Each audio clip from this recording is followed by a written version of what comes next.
Hello, baby gangsters. This is Calvin, also known as Ormer, and this is my first ever playthrough of Clair Obscur Expedition 33. Can we upgrade any weapons here? I'm not sure. Again, I'm not sure what the best weapons are going to be. I know that, like, for this weapon here, we want to keep this, but we need a grandiose chroma catalyst. I think it's just whatever build you want to do, right? Right now we have this on it as well, which has dark damage.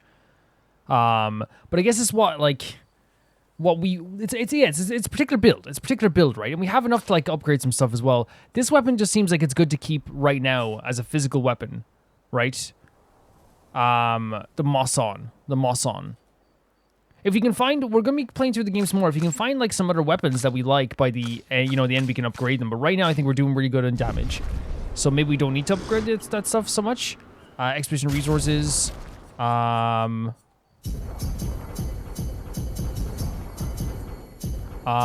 My plan is, at some point, we're going to give Verso and Minoko a little bit more time. Because again, while I feel like I've been giving them time here or there, I feel like last episode, while like I'm still going to use Ciel, Lune, and Mael as my main team, I feel like that it also gives credence to the idea where it's like, well, having them like as like the extra characters that we need to fight certain battles is not going to be like, it's not a bad thing.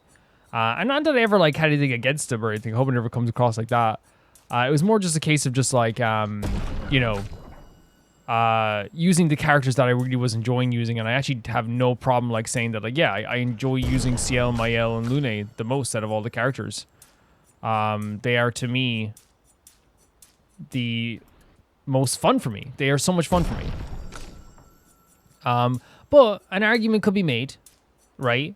And I think that if you did make this argument, I wouldn't be like against it. Like if someone said like, well, you didn't really give Minoko and Verso too much of a chance. And I don't think that's an unfair thing to say. I don't think it's totally unfair. I think I just definitely like I'm never gonna like feel bad for like having fun. Not that anyone ever said feel bad. No one ever would ever say that to me. And no one ever has said that to me. Everyone's been very cool about my usage of the characters I want to use. Removes all side effects from allies. So yeah, there's some cool moves here, and we have 14 abilities here. What's this one? Very high single target damage.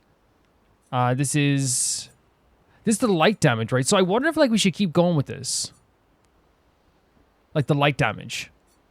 Because it seems like if we're not going to be using him like all the time, having him have an ability, this stuff as well applies powerful. Like I feel like having like these buffs as well would be a really good thing for Verso too. But I think for now I want to just keep upgrading the light skills. As I think that it will be like a thing going forward. Like we could like obviously like change these and like because we need 2 of these as well. No, I think we just need to level up once more and we can get this skill as well. Because I think the light damage is going to be like a thing that we'll be using him for a lot as well if we need it too. But also just having a really powerful move is good too, and some buffs maybe is also. We have 7 skill points available. We're trying to go for this one. Because we're trying to like do some fire damage with Mael. Are these the more powerful ones? No, do we have any ones that have high? So is high sailing absorption, deals high dark damage to 3 hits. What color is this?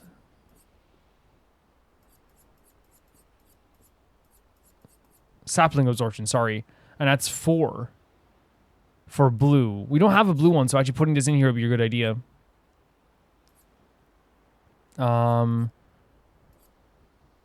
That's ice damage. Yeah, we can get rid of this one, right? And then, is there any other, like... We have purple, green. We have green. But maybe putting an extra green one would be good as well for earth damage. But this is high physical damage. We had that already equipped. This would be good as well, right? For multi-attacks. And it's 4. So is there any we can change here? So, but then again, like I don't want to like get rid of all these moves. This one, right?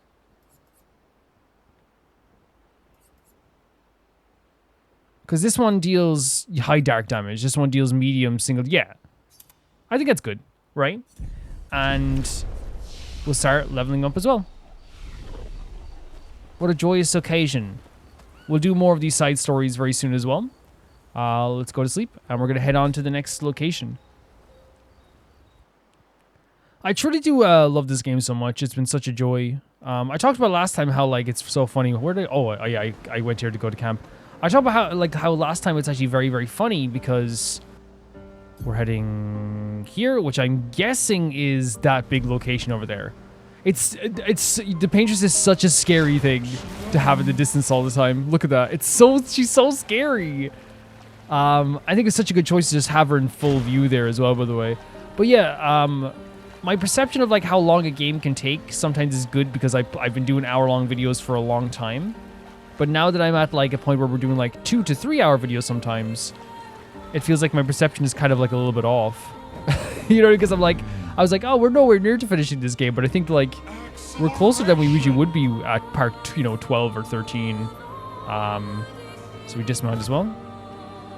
This is a cool location, isn't it? But the painters is just there. I'm guessing this is where we have to go for sure. Like, look at this. It's such a cool area. Oh, in terms of party, yeah, like I said, I want to make more of an effort to like level up these characters. So I think we're going to keep Mayel on the team because she does like a lot of destruction. And then we're going to put Verso and Monoko on the team. Just so we can get them to level 40, right? I don't think it's going to be a terrible idea. This is such a cool location. It's so grand. It's like a coliseum almost, right? Or a tomb. Sirene. It's very cool. Oh my god, man. What a contrast from the visage, right? Like the this architecture looks very different here. It does.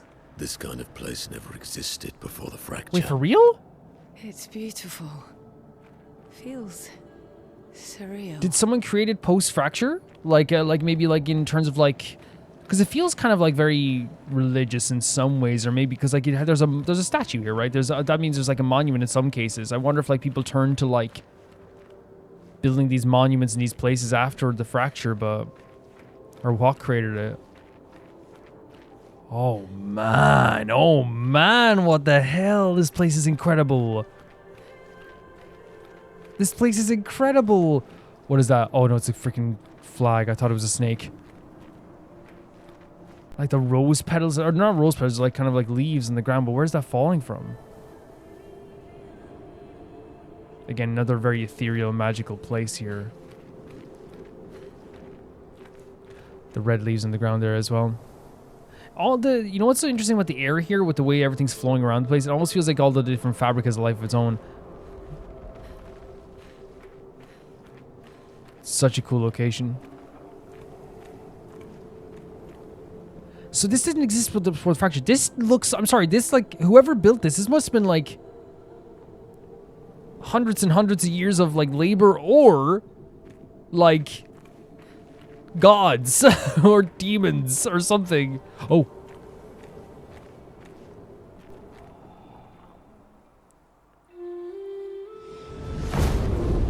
There's Eski. It's a stunning location. It's absolutely stunning.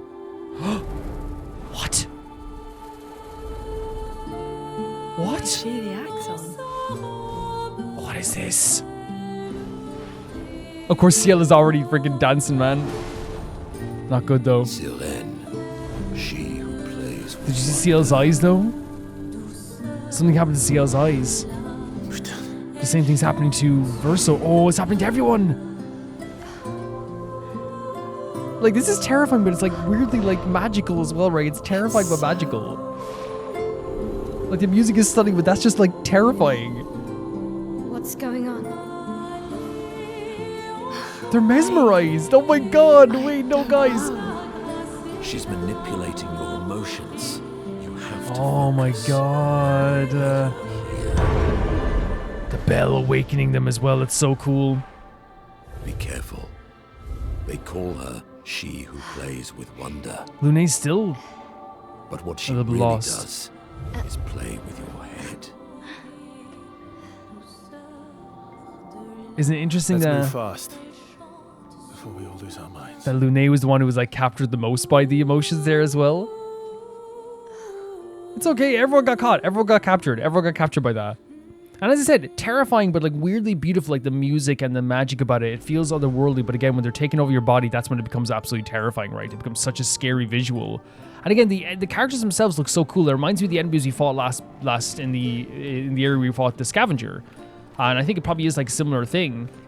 But the music is stunning, right? The moment is like very beautiful. It's very like as I said, ethereal and gorgeous. So like, even in that moment of like, oh my god, we're getting taken over, there is a feeling of like, wow, the music is stunning. Wow, the visuals are stunning. You know?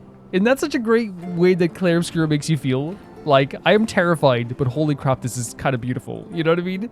And the reason I think it's that Lune was like more... I know it's probably just a passing joke or whatever thing where it's like Lune is the one who's captured the most by this as well. But I do think that the Lune, like being someone who is so analytical and very forward-thinking and, as we said, very, you know, pragmatic with this stuff, it doesn't, like... We always talked about as well how she also is like a very emotional person. She is someone who, like, is, like... carries the weight of like the past with her wherever she goes, right? But I think maybe as well, there is probably a feeling of like letting your body be like go, right? There's like this release of like all this tension you have where it's like you know, this wondrous feeling of like, oh my god, look at the way I'm feeling right now after my like the Lady of Wonder or whatever took me over. It almost feels like maybe a release of all that, like the need to feel serious, the need to keep going forward. Again, I'm not trying to romanticize what just happened. It's terrifying. It's absolutely terrifying. But I still think it's like a really incredible thing what they've done here, like in terms of like the actual like visuals, the music, everything. Look, we can just see her down here as well. I can't wait to see this, man. This is gonna be so cool. Oh. Even like seeing like the way they designed this game, having nearly every area has like its own unique like properties, and even something like this where like this like hooded figure is the thing that brings us everywhere too.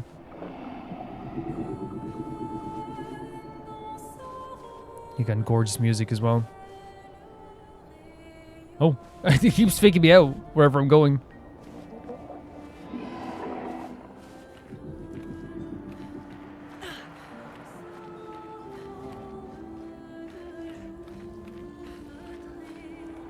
Really cool. The blinding light. Again, they use lighting in this game so well. It's always so cool.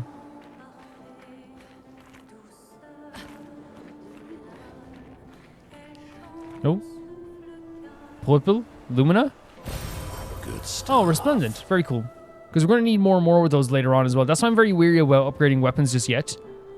I don't know if we're going to like look for the best weapon. I think probably the best option in the end will probably just pick the weapon that is like most good for our build or whatever. Because right now with the Mael weapon, it clearly is like the best weapon, right?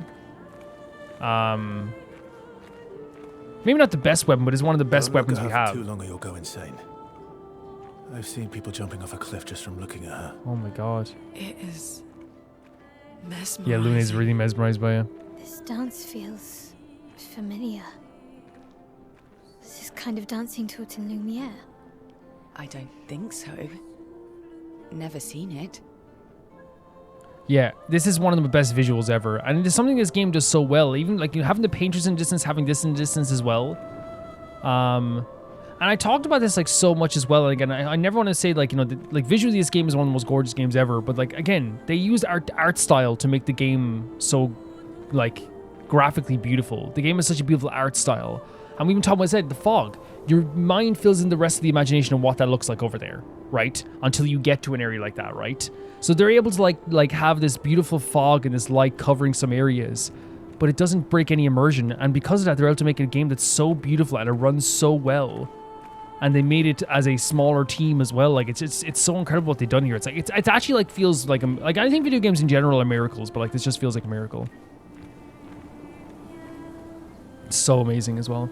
But yeah, also Ciel there like was the first person to like get kind of like mesmerized by it as well. And I feel like that's just because like she even before anything happened, I feel like she's like very willing to get in on this stuff, you know? She has a very interesting view on life, I feel like. Yeah, this old architecture, like it feels like definitely like it had to be made by, because they're all dancers, right? So it's not like religious. Maybe it's more just like made either in reverence of the creatures here or they made it themselves. I love this location. Oh my god, look at the stairs as well. It's beautiful. It's absolutely stunning. Horrifying and stunning. That's Clair Obscur. Battle. Yeah, here we go. Time to pay the rent, Verso. Okay, so we have. Well, actually, I don't know if we're gonna be playing. Oh no, because they can dodge this. I think it's a lot. I think if I'm not mistaken, they can dodge a lot of these moves, right? Cut through the flames. Yeah, so we might have a bit of trouble. We might just have to shoot them. Resistant from ice, okay, lovely stuff. Yeah, we might just have to shoot them. So actually, like, kind of like the worst area in a lot of ways to get to train Verso, I feel like, right? And to train, not the worst area. I know how to dodge that move. I dodged it before. Oh no! You're outmatched. Mail the Destroyer. Yeah, like, kind of maybe like the worst area to like train them, because like, well, like we're gonna get to level them up, but like I don't think we're going to use like their movesets as much as we would hope, but we'll try. So they're resistant to ice, by the way. Or light, I guess. Sorry, not light. Yeah, I see. Even now, I'm seeing is it ice. But that's. I guess we can equip this. It doesn't do nearly as much damage, but like at least it won't be resistant to the baseline attacks of the bullets. You know. Oh, they again. I think Clair Obscur does something amazing where like if there's 2 enemies in one area, you will fight the 2 enemies. Yeah, it's absolutely incredible. I wonder like if we're gonna find out what created this. You know what I mean? Was it like man-made? Was it a thing where like it was created by them, these creatures themselves that built this? Were they in reverence to these dancers? Were they mesmerized so much that they built a place like this? Because it's so grand and it's so incredible. I'm very curious. Their hair looks like the villain out of The Incredibles. What's his name? Violence. I forget. Yeah, it looks like we'll be able to do this, you know. But we won't be able to do like moves, right? We won't be doing a lot of moves. Did we... Is that how powerful Mael the Destroyer... Oh, well, she has to have 19 weapon. Oh my god, the size of them. Maybe we might get information here from a previous expedition. What a cool location. My, what lovely feet. Did you say you got lovely feet?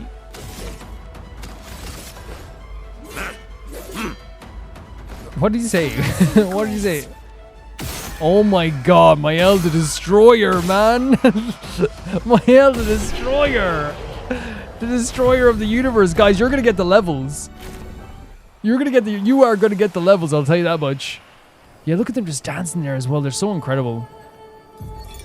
Gilles, 55th. I don't understand. The weaponry worked brilliantly up to now. Augmenting Pictos with music was a stroke of genius. But the sonics have no effect on the Nephrons here. It's as if they can't even hear our music. They just keep dancing to their own. We're running out of ideas.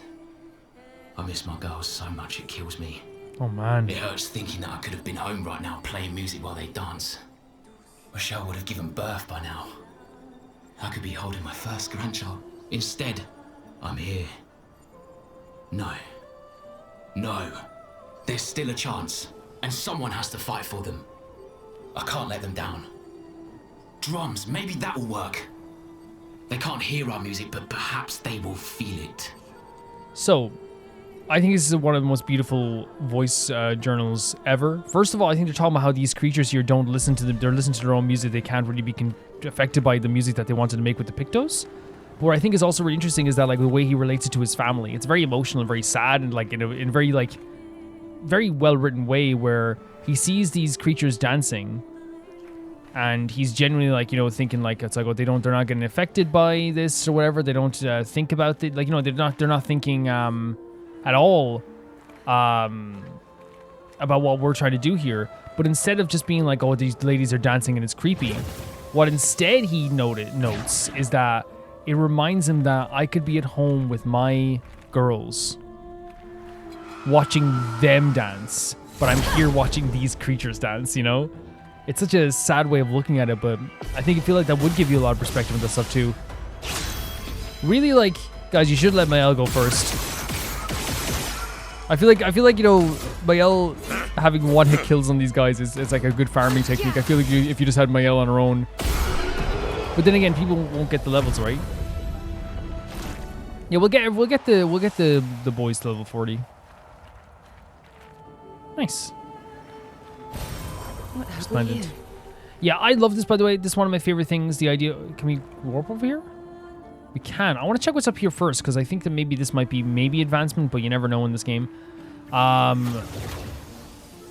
love that in this game, by the way, like indications of where you are with the game, not just in damage, but also with items for your weapons.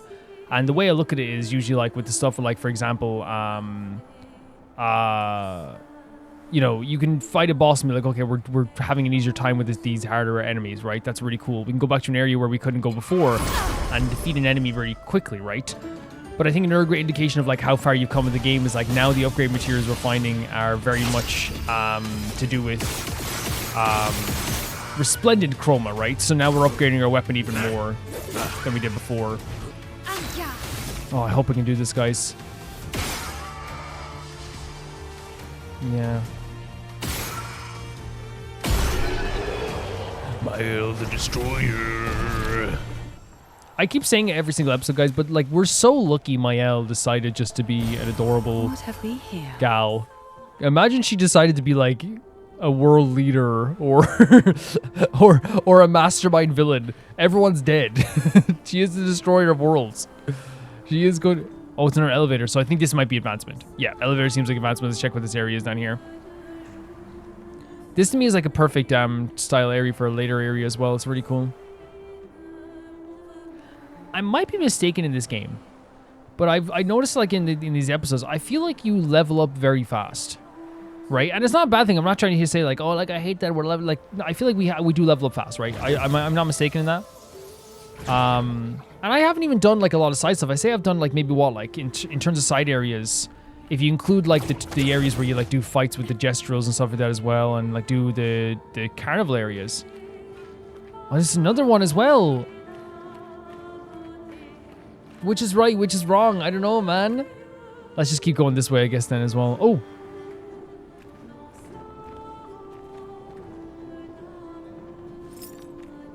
Haven't actually seen one of these in a while. Or maybe I have, but I didn't pay attention enough. That could be it. That could be it. Yeah, so I think it's just maybe you level up fast in this game.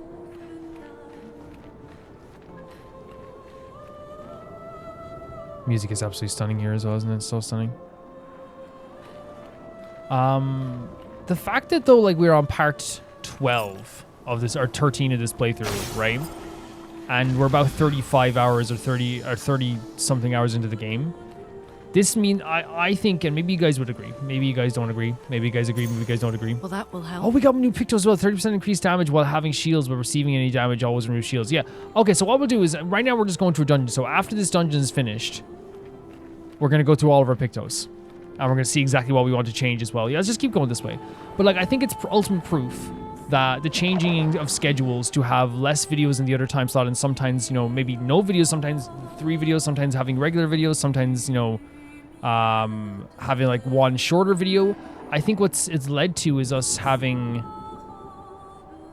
in my view, unbelievably like smooth time with this. I think people probably like it because it's one, as I said, the way I described it as at the time was like, as an air fryer, right? It's like, oh, big boy enemy, it's a big one. It's a big one. Look at that. Oh my god, look at that. It looks like a mini boss. That's so cool. Okay. It's like at the time I never felt anything wrong with the playthroughs we were doing, right? I loved doing the hour-long playthroughs and 2 hour, like an hour and a half video, and an occasional 2 hour video as a special video.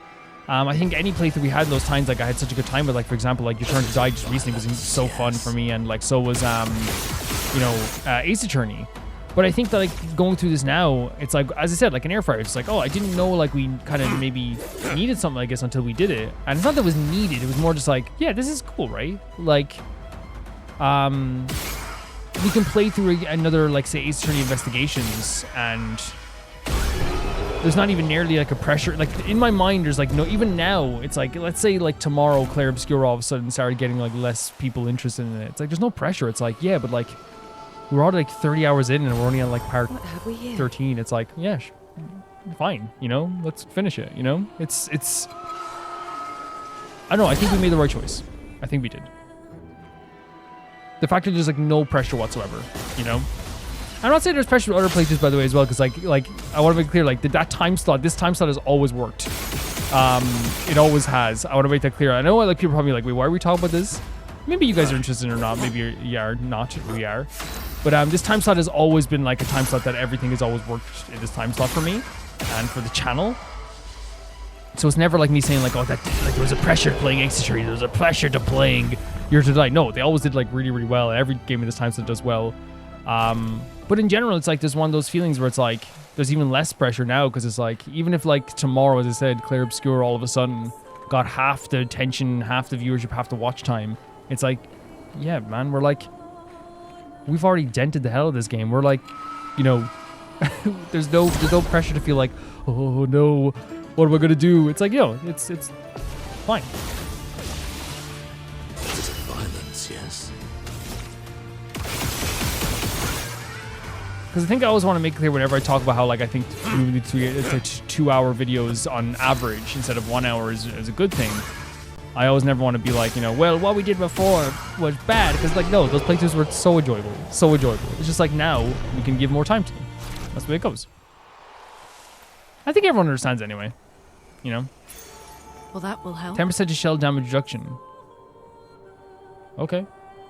So we can climb up here. Is there an area over here as well? There's like maybe an item or something.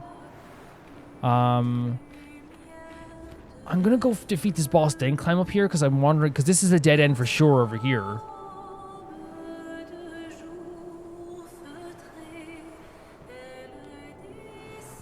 Yeah, and someone might as well say, well, Calvin, you don't need to say this. We know like you had such a great time with Ace Attorney and Your Turn to Die, and those playthroughs were so fun for you, and there was never any pressure and all this stuff. So, yeah, but like this is the internet, and like passerbys usually will do pancakes and waffles, but I know you guys won't. And pancakes and waffles is like, oh, so you don't like waffles now? It's like, no, like I loved waffles. Just because we're eating pancakes now doesn't mean I don't love waffles. Careful now. Ready to parry. Really fun. Oh, an extra move. I didn't expect that. I did not expect that. Did not expect that. So really, we need to break down the shield. First of all, I did not expect that move. We're on, yeah, so we're Agile Mask, right? Doing some good damage. Yeah, Minoko's moves are really cool. Blades sharpened. Finesse and precision. Cut him down. We can do Perfect Break with doing like very high light damage, right? Break. Okay, resistant to light damage. About to jump. Okay, I thought it was gonna be like I thought it was gonna turn into one of those like moves, you know, where it's like the gray moves, the gradient moves. Revive Tint. Here we go again. Oh, breaking rules. I'm gonna break all the Down the rules. shields. On me. Here we go again. Ready.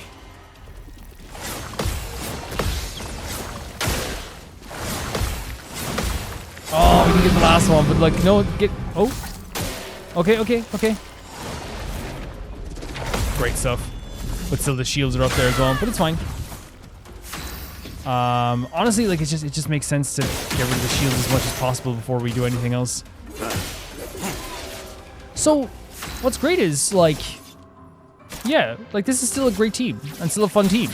Like there's nothing wrong with. Oh, I did the same move that they're resistant to. It's fine though. They're broken anyway. Sharpened. Blades. Brave. Setting on fire. We can use any of these. Well, we can, but we won't do as much damage.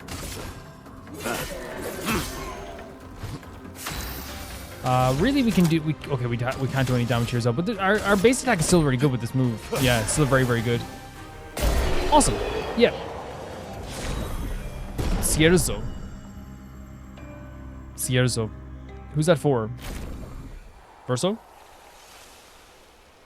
And now with the Great Sword Cultist Foot.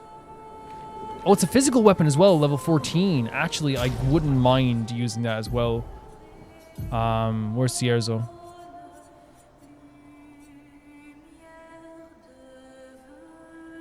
Oh yeah, we should relearn the perfection stuff because again, I don't really know how to use the perfection stuff that well. We should definitely relearn it. Well, that will help. I think it's just like you the more you dodge or the more you parry, right? You get double all heals received. What? See, this I mean the Pictos are getting crazy, man. That's a crazy move. Like we don't do much healing, but if you did healing, man, that would be freaking incredible. Look at them all dancing in the distance. So cool. Yeah, I think it is like you get more damage once you get the perfect, and you can like, oh, the more dodges or parries you do, the more it builds up. Cool lighting here. Really cool lighting here. Another resplendent.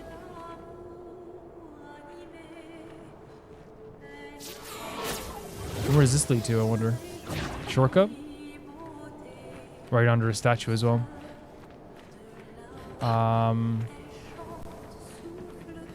Where did this lead to?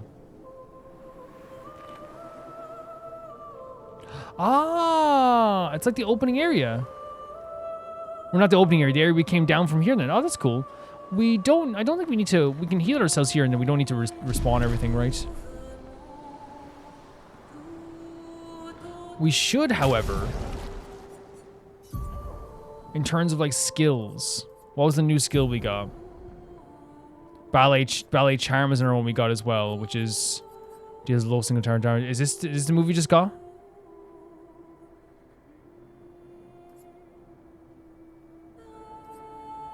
High physical damage to all enemies. Yes, right? But that also does high physical damage to all enemies, but it costs less. Right? I think so. So cool. Well, we should definitely take a look at Minoko's other moves as well, right? So... Blaze Earthquakes, do earth damage to all enemies. Like, honestly,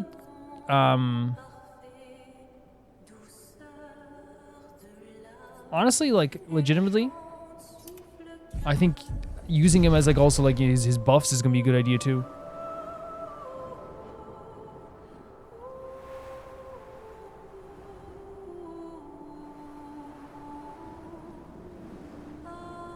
And it's like one of those things I already planned to do this, like, as you guys know, I already planned to like level up Verso and Minoko on the side, but I feel like I'm more dedicated to doing now. You know what I mean? It might be more fun to have them fully leveled like for around 40.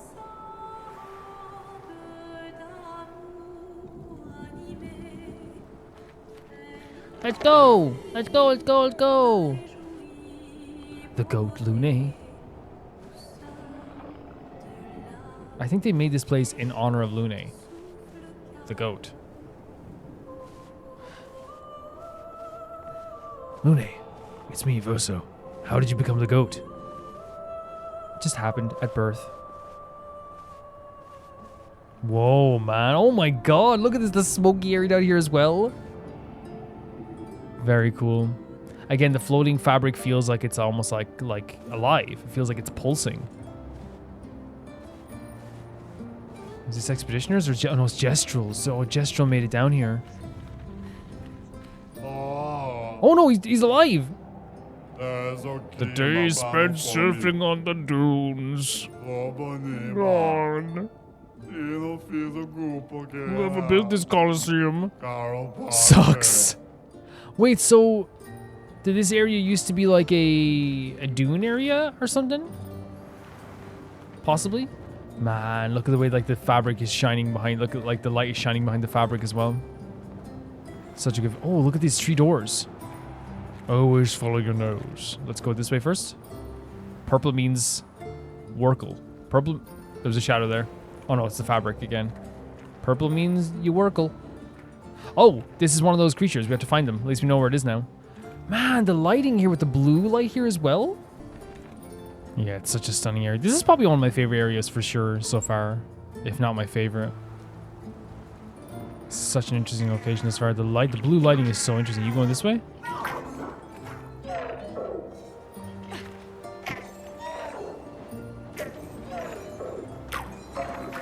No, go this way.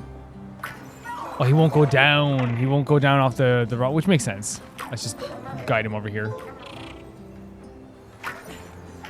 You don't want him walking all the, you know, falling off a cliff. The animation wouldn't make sense.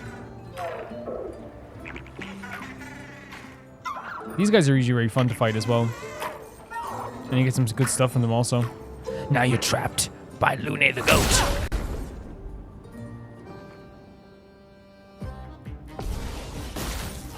The tank.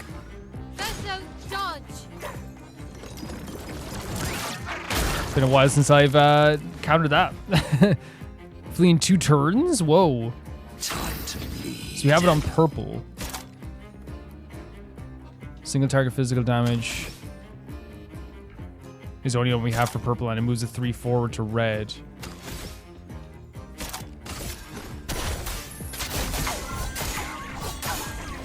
Not great damage though, is it? I'm just gonna go for a rain of fire first of all. Probably a bad idea, but just maybe get some continuous damage over time. Watch out, Mael.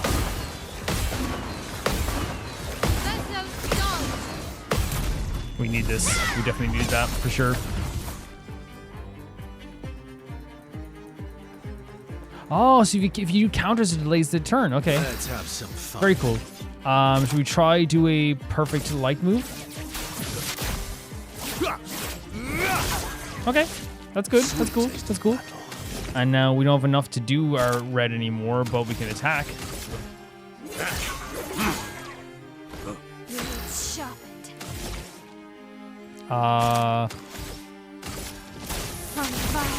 Switching to Virtuoso is not a bad idea. This is really scary. But we got it. Does that delay it again? That's awesome. So it's like it's almost like a less than counterattacking, right? In some ways. Let's carve a path. We 3, so I guess we could do Fine Strike. To do some damage anyway. And then we have red, which red is we can do the high physical damage. Yeah, let's try it anyway.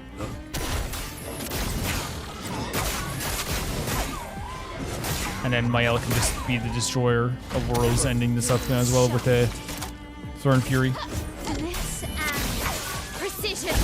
Yeah, Mael carry job. Really? No, I'm joking. Maybe. Everyone's pulling the weight. Actually, like, yeah, it's like they're doing good. Doing good. I love it. Like I sound like a reluctant coach who like put 2 bench people on the team. And I'm like really, like, you know, oh, I love the lighting here as well. Look at the way the light is shining just like in the distance, like through a small area there as well. And it's like hitting only slightly in there as well. But yeah, like I'm like a coach who like is kind of gruff and tough. And I'm like, you know, I don't want to admit that like they're good on the team, you know? That was okay. Let's see if you can do it again. Don't worry about him. He'll come around. Really cool area. Really cool. Holy hell. But you know what's so weird about this? This looks like it's like part of like an organ system or something, right? It looks like we're inside something's body. The fabric feels like it's like pulsating. It's so weird. That's an enemy for sure, right?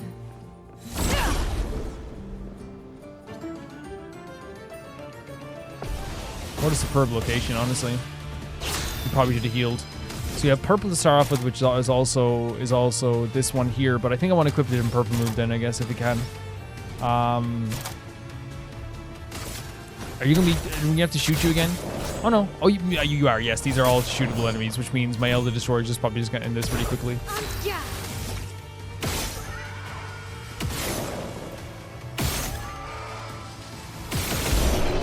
Man. Oh. Column? Cool music as well. Are you enemies? Are you fightable enemies? I don't think they are. Yeah, I don't think they are. Oh, so you can bypass the guys down here, but we don't want to do that. We like fighting them. Yeah, you know what I mean? This place feels like it's like inside of like an organ or something. You know what I mean? Wait, there's a way up though. Right?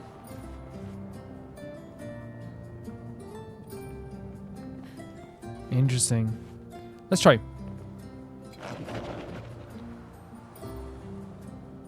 Oh! I did not know you could fall all the way down. That's pretty cool. Who are you? I tried, but he was further away than I thought he was. What is he? I am Bowlhead. Not Bowlhead. Not the craziest enemy in the history of bowls. Really cool design though.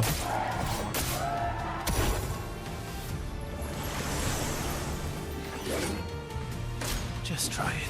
Oh, way too early. Oh. You got this, Verso. You got this.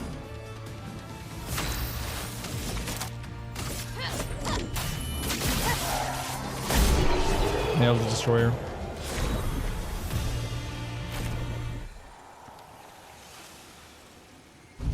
You got this, Verso. Apply powerful on applying shell. So if you have a move that applies shell, it also applies powerful? Apply regen for 3 turns to start. But these sound like really powerful stuff here. When we're going to be equipping more Pictos. When we do, this is going to be some really powerful stuff. Apply shell. Like, that seems like something we can't pass up, right? That means we need to find, maybe like from Minoko, maybe?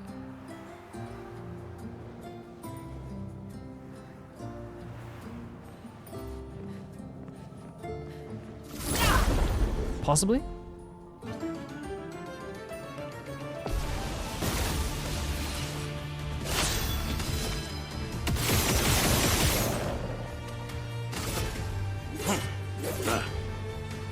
Mel, I don't know if you're going to be able to do this, but...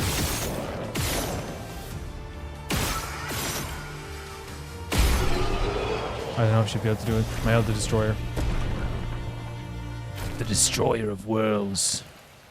Eater of civilizations. Mael. Mel, hey guys. Look at her. Ready to destroy everything in her path. It's me, Mael. What will she do next? Do you want to play the piano? What will she do next? Stay out of her way. It's like one big fabric world here. What is this? Oh, it's up to here. There's a purple thing. I can see it now. It's like a Mario Kart track.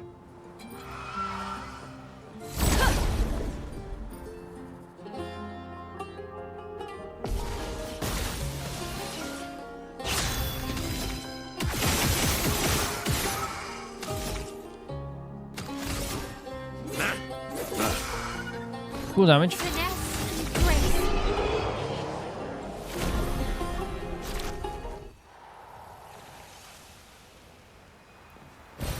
Good stuff. I'll take that. I mean, Illumina, 110%. So we can drop down and get onto like, was it like a platform that to get down there? But I actually want to go here, like follow the enemy here as well. Was it here that had the enemy? I think so, right? No. Here? No.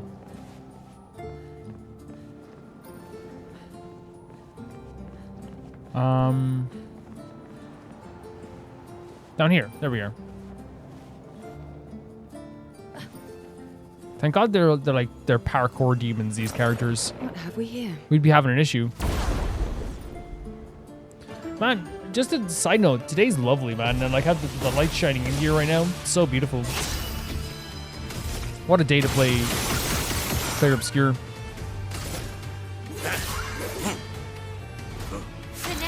Usually if the sun is like too bad, I usually like play with like the blackout like blinds.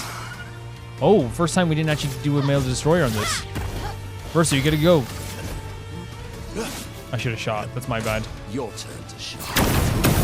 I can dodge those moves, by the way. I know how to dodge them. We dodged them before. We're very close to getting to that level 40 mark as well. This is a really cool looking area. Again, it feels like the inside of like a living creature, but just with fabric.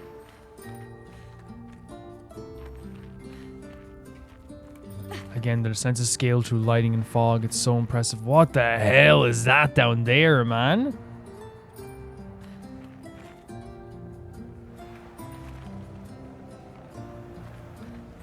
Oh, nice.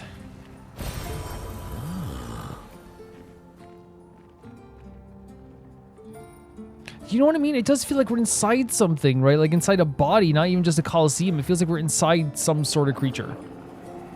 It's a really interesting feeling.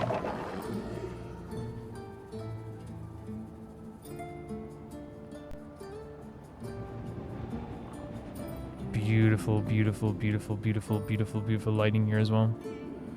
This place is huge. It's gigantic. It's absolutely gigantic, Mayo. Thank Expedition 67 for destroying a lot of the walls to get further. Oh, really? Couldn't progress without that. Feels like home. Feels like home.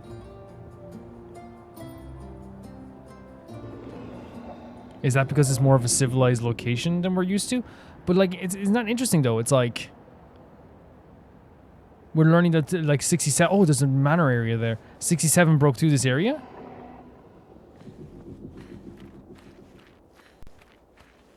Is that another? Yeah, it's another one of those units. But I want to go over here to the manor first. So 67 broke through here, and again, once again, we see that we are following the footsteps of the dead. Everything we do is following the footsteps of the dead, and it's pretty, you know, it's always very dark, but it's also very cool to know that we've been helped out so many times by people who have come before us. You know, for those who come after is the expression, right? Wait, usually we get an item or something, and now it's just a room. Right? Usually we get like an item or something.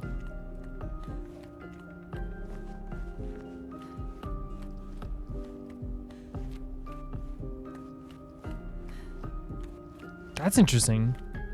Very different. Usually you get like a piece of music or something. Is there any indication of who this room could belong to? I guess not. Maybe it's just for the sake of unlocking the manor doors. Parkour. It's fine with me. Always love to see more stuff like that as well, but if they're trying to keep like some stuff a mystery, that's fine too. That's fine with me. You do you, story.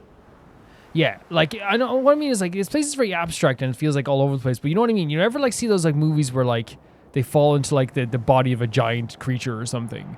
This is what it feels like. It looks like but it's with fabric. I don't know. I don't know why this place feels kind of alive in a way. I don't know. Fading man. As I get older, I wonder if I could ever truly know someone else. Then again, how many truly know it themselves? A lucky few, perhaps. It is a blessing to understand that your darkest nature, or a curse to which we turn a blind eye. We lie to ourselves all the time, don't we, about things we'd rather not admit or confront. About ourselves. About each other. Then there are things we generally don't see. Isn't that human nature? I wonder. I have nothing but time these days to wonder. What I missed. That might have changed things. What is it that I didn't see?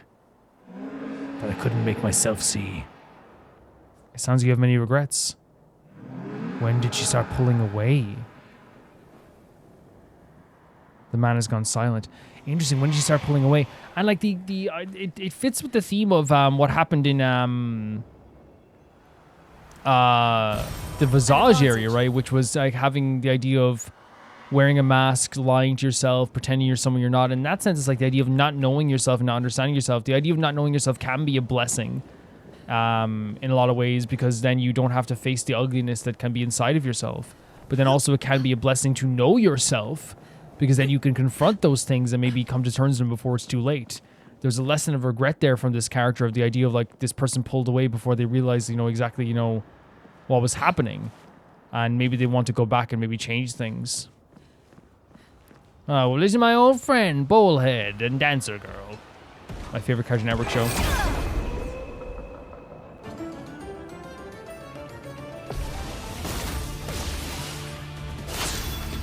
Let's go for... Do we always start with purple? So that may be a good thing to know, right? If you always start with purple, maybe having the purple move to start off with isn't a bad idea. Oh yeah, what am I doing?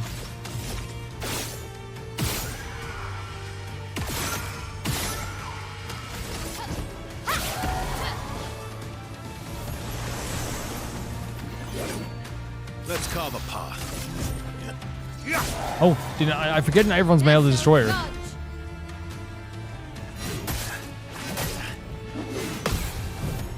No, that was panic. That was panic parries there, guys. You can see it there, clear as day. They'll die now. Oh, well, next turn they would have died. With the fire damage. No, they're not set on fire, I guess. If they're not set on fire, it doesn't matter.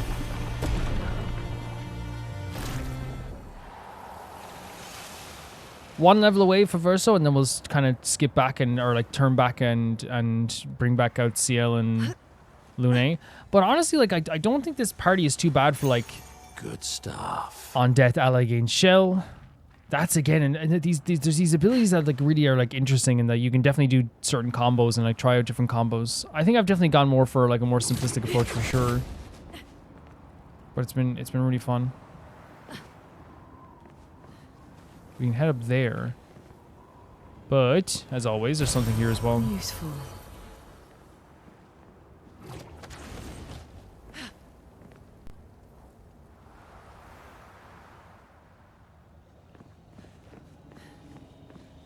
Okay, let's check what's through the door then.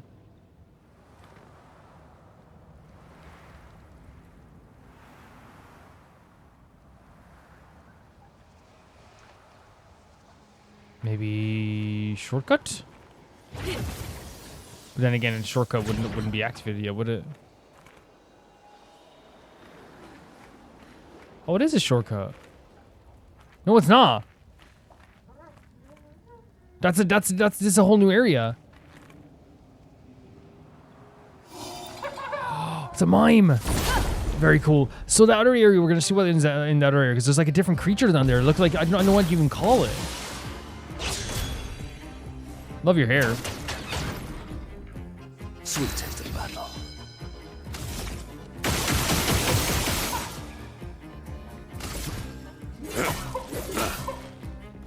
Finesse and grace.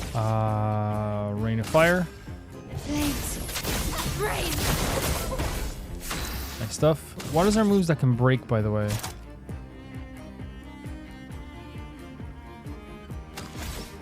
The light move, right?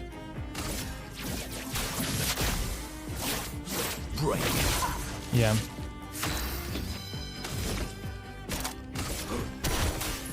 Yeah, we definitely need to change our purple move a little bit. Not that like the damage against this one is a good indicator of damage, because they intentionally don't do as much damage. It likes you. Or take as much damage, I should say. Oh! Very rare we don't get that as well. Let's spill some ink. Still need your help.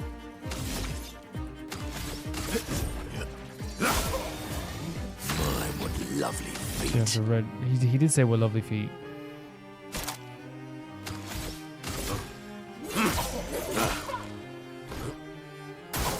Minoko, parry.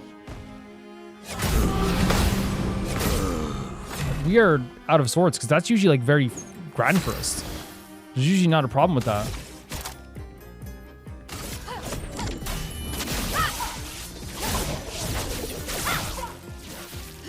You're outmatched. We should bring back Minoko as well. Let's dance. There we go. Yeah, because usually like those moves don't even like come into play. Rain.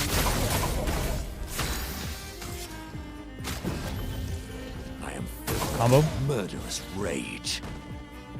Barely. Yeah. Not looking good. Before we break as well. Taste of battle. We should save that.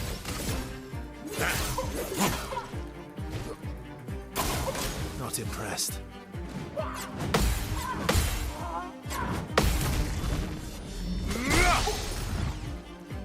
I don't think Lune can counter on break, but we can do perfect break. stuff, and we did a good bit of damage there as well. Such good damage. When we get that other fire damage move, it's going to be really good as well. And with you then, we can do the high physical damage. One hit. So cool. There we go. Wait. Who's that hair for? No way. No way. They heard me saying every hairstyle suits her. And they said, just wait a second. Actually, it still suits her. The goat. The goat. The goat. What can you say? The goat. The greatest of all time.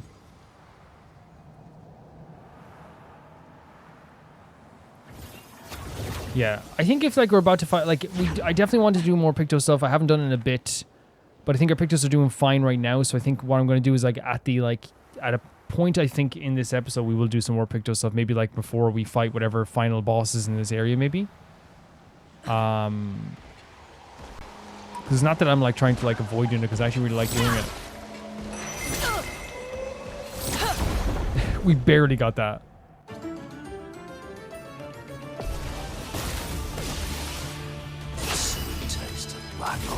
Let's go for...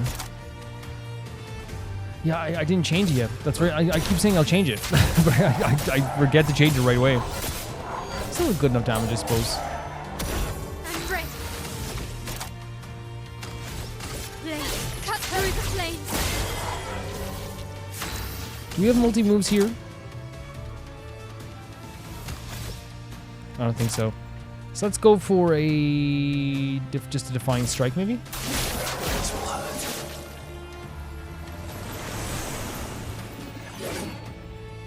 Just try it. I'm so bad at that parry. Let's bring him back.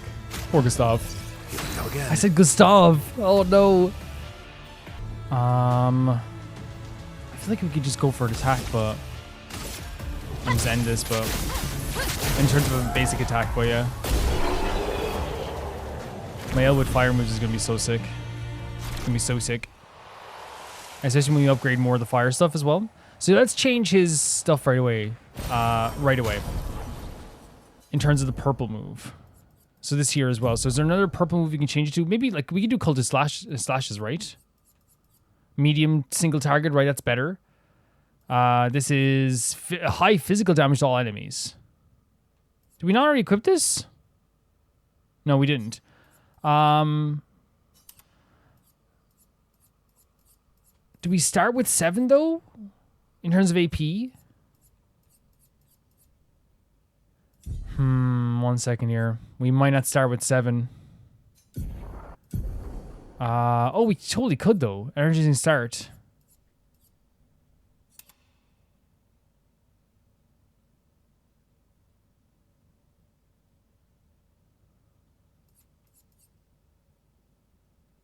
Yeah. Yeah. I'm going to be taking the energizing start off some other people as well, too. SOS shell, auto shell. That's so redundant. This is going to be so cool for my L. Apply powerful when applying shell. I feel like this will encourage us to apply shell some more on our character.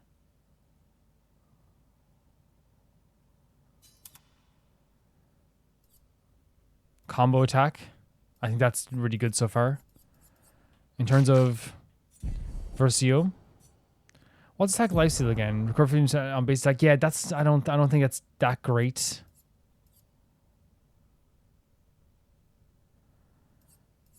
This would be good for attacking first, I guess, which is still a cool idea.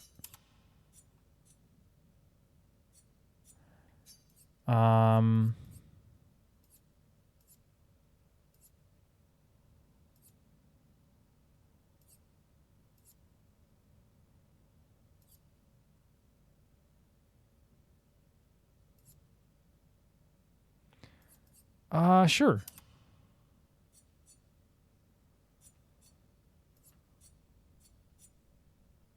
Wait, do we have this equipped as well? Oh, we can equip it if we want to. Okay, that's what they're saying, I guess, maybe.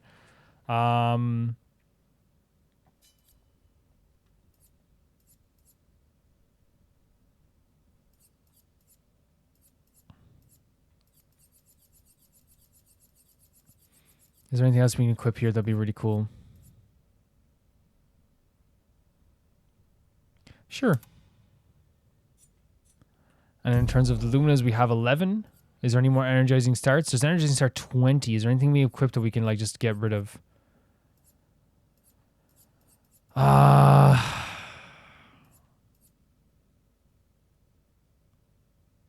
Yeah, I'm okay with getting rid of that. Yeah, get rid of that as well. We need one more.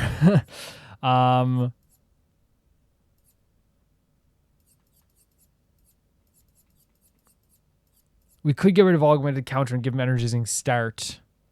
Or we could do energizing parry. Energizing attack. Let's go with this, right? That's a good way of doing it as well. For sure. Interesting. I go with that. What is this creature? Oh, it's clearly a boss. It's clearly a boss. Upgrade the attributes. Oh yeah, let's go for just a good all-rounder here as well. It's also good for some vitality, some might, some agility. Let's go for Versioso.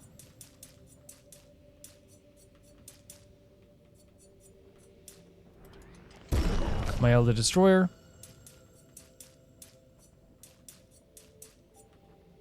I can go with that. And then a big boost for our boy here.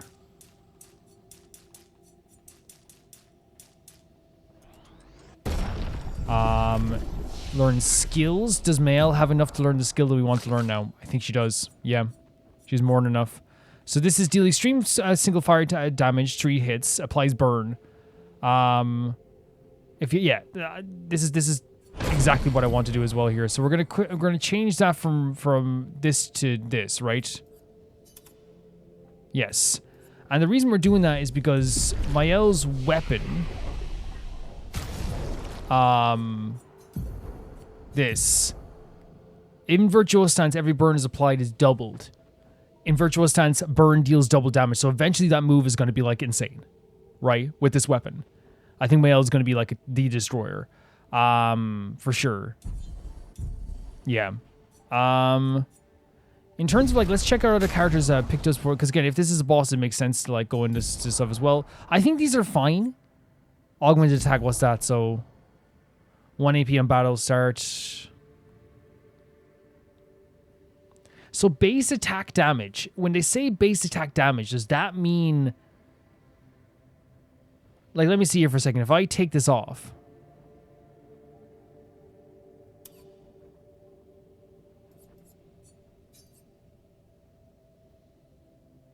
does it,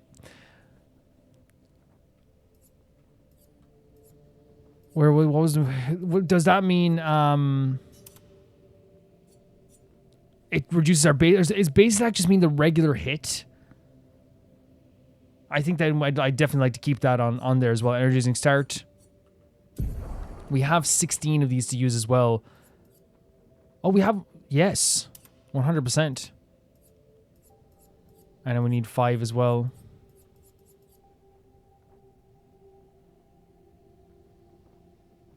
Two AP on dealing damage to a marked target. Yeah, I'm good with those for now. See, I actually think these are good augments to have because they do cost a lot in some cases, right? This, well, no, augmented counter does not. So we can just like, I think we can take off augmented counter and put on a different one, and also breaking counter as well, right? So instead of breaking counter, couldn't I just put on something else completely?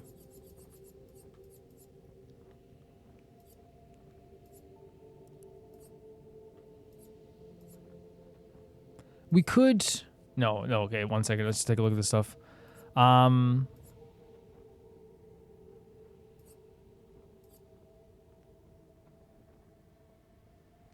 This would be good for my L, honestly. On every damage L tried to 1 AP. Oh, okay. Glass cannon, auto rush.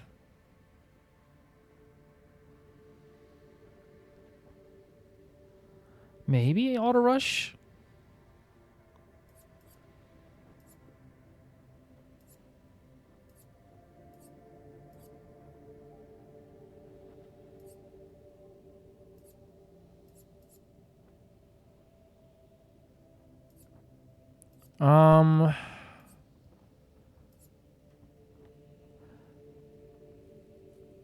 That isn't a terrible idea, but like less than 10% is cutting it finely.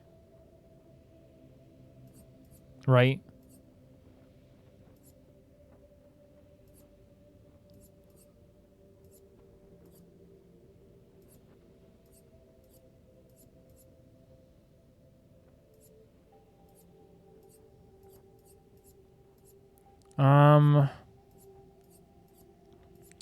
And these are all ones that we wouldn't equip before. Just if we can like, so we're changing breaking counter with something else, right?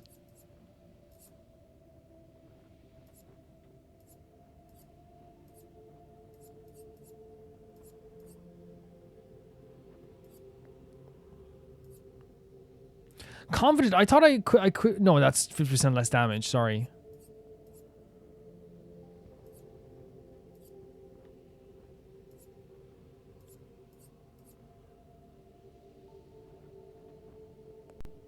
One AP on parry, but damage received is doubled.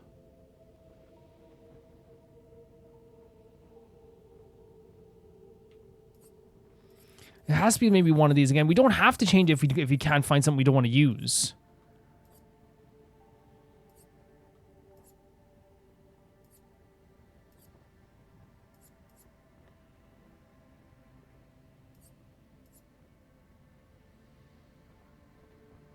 Do these stack?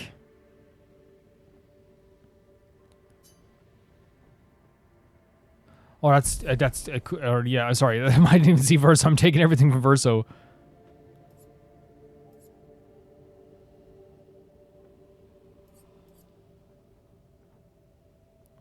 I guess auto rush, right? And then we can do the counter then. And then also like try to do some other stuff too. Auto shell. Apply tree shell. Honestly, energizing start, right? I feel like it's always like the best way to go about it. With Mael, I think I like her abilities. Energizing start, energizing parry. But then I think I want to like honestly equip more stuff when it comes to fire. So like how much does energizing parry cost? Energizing start 1 is 5, so we can literally like take that away and do something else here. The stuff with the fire stuff is honestly why I'm really interested in. 25% increased break damage on burning enemies. Yeah. I think that's a really cool idea. And then also, how much... First of all, we want to equip Energizing Start 1. And then we have 10 as well. So how much do these cost? 15 to 15. So we don't want to get rid of these just yet. But yeah, this stuff is really, really cool. Double burn as well. Like, that's another thing I definitely would want to equip also. So once we get enough for a confident fighter, we can definitely then get double burn. I like that. I like that a lot. Okay. Let's just make sure it's... Oh, learn skills. Let's make sure it's resaved here. In terms of, like, learning skills, does anyone want to learn anything cool? 21. Like, come on. Okay, we need to start learning stuff with CL. Deals extreme single target dark damage, applies 10 foretell. Yeah. And it costs 9. All these are very easy to use, that's the thing. So, well, what do we now use? Seal Fate, we can definitely, I'd maybe take away. Fortune's Fury.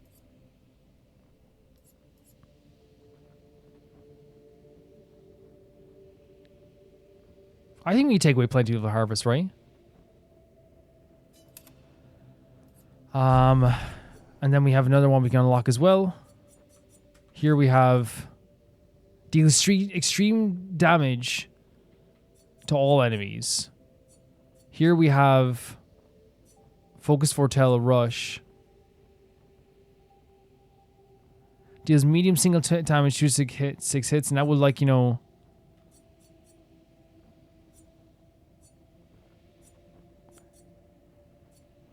Is there any way to do like the higher damage with that one as well?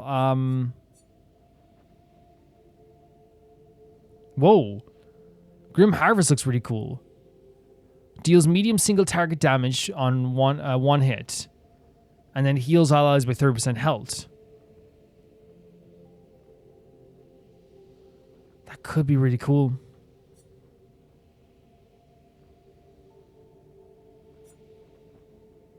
This, okay, no, that's really cool.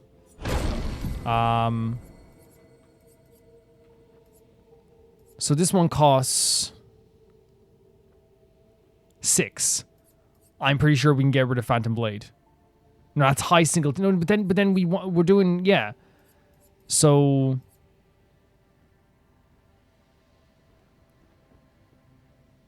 Twilight Slash.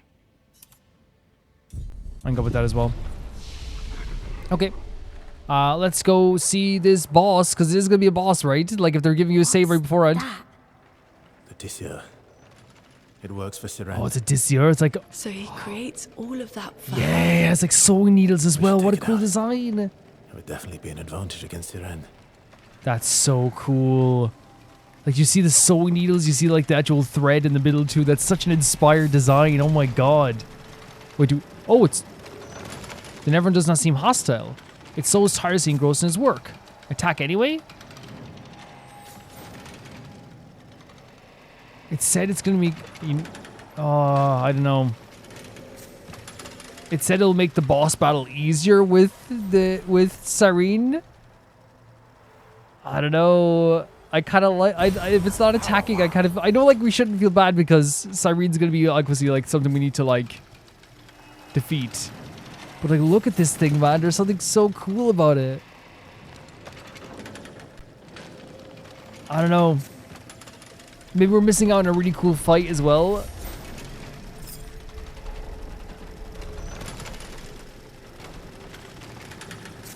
It just makes me feel like, again, it's such a cool thing here, and then it doesn't want to attack us. I'd feel so much better if it just like hit us. You know what I mean?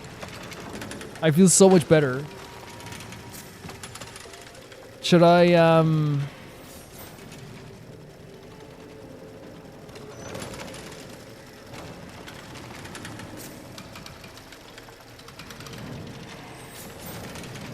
like, there is a moral thing that we can look at here and say defeating this thing would help us defeat Sirene, which in turn would help us like defeat the Painters, which would in turn would probably save a lot of people's lives, right? That's the way we can look at it. But I don't know. I have no idea if this is a good idea.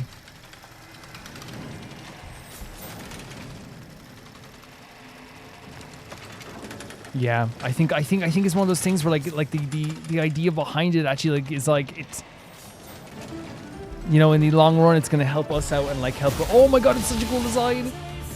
Your turn to shine. Curse. Oh my god, it's so cool.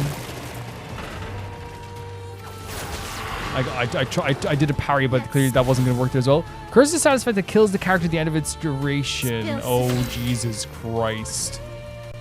Thank God we have everyone leveled, by the way.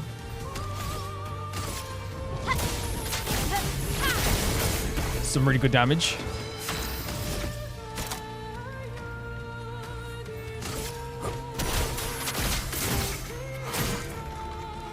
That's cool. That's this enemy as well. Let's carve a path. Okay, let's go for a From Fire.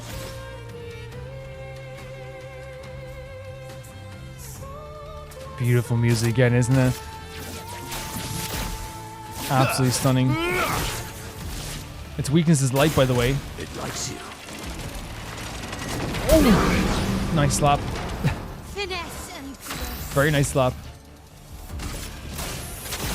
I want to switch to Virtuoso. But I don't know how long this curse is going to last.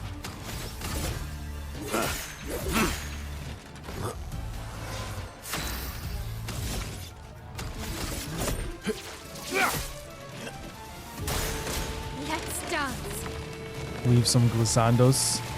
Again, it's so, what a... Oh my god. Oh no, no, no, what the hell is that? That is so terrifying. What the hell is wrong with it? I mean, it's, again, it's beautiful in a way, but so freaking terrifying. Finesse and precision. Ah! Sweet. We're on green. We're on green. High physical damage. Holy hell, this is a cool enemy. What a cool design. Let's start. Combo. Oh!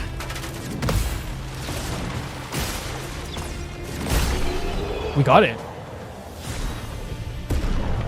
We can be immune to charm, which again is a really useful item as well.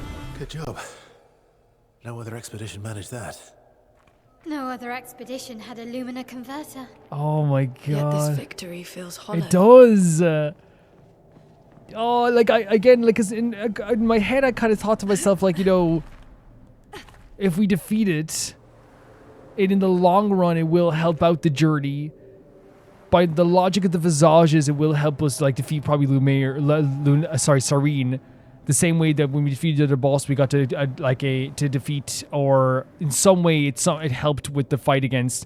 Again, we don't know for sure if it helped, but like we heard the other boss getting weaker, right? That's what they were saying.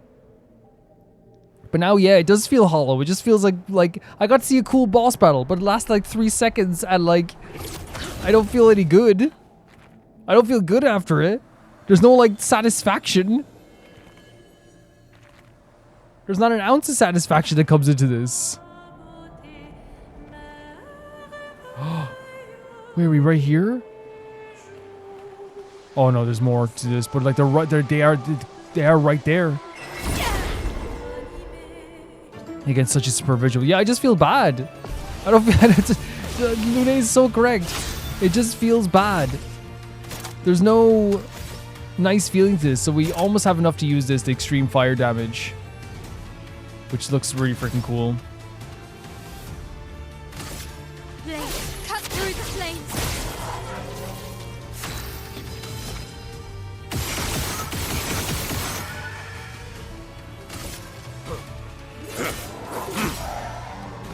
Ready to strike. I'm just saying, my Elder Destroyer would have defeated that right away. Protect the Ready bubbles. to parry. The parry?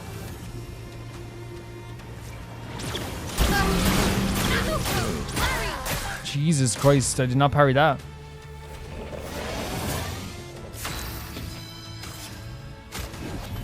Ready to strike. We were silenced. I'm ready.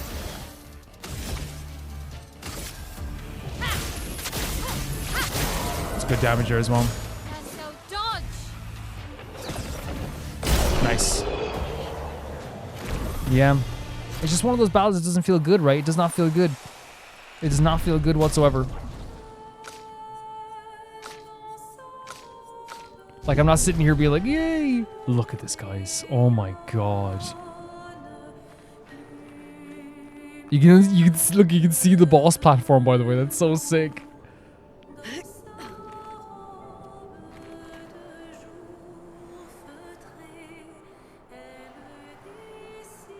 And again, if you want to talk about the emphasis on art again, right? The creation of the fabrics, dancing. Like, there's such an emphasis on the idea of art, like, you know, being sewn into every fabric of this world. And I guess, you know, fabric is a great way to put it this time as well.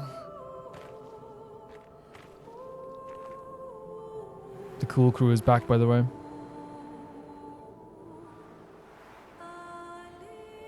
What the freaking hell is that?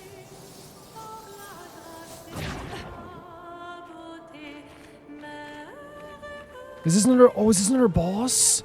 Is it going to be like before that, like, we're literally, like, fighting against, like, a bunch of bosses that... Like, and then they... Again, because every time we beat a boss in the Visage area, like, it like, you heard the main baddie... You know, the Visages be, like, weakened. They felt they were weaker, right? I'm trying to see if there's anything down here. I don't even look at whatever that was, man. That looked so terrifying. Holy There's different fabric things down here too.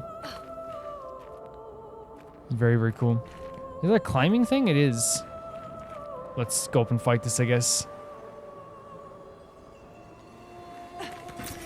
An advantage. Like, what would you even call this at this stage?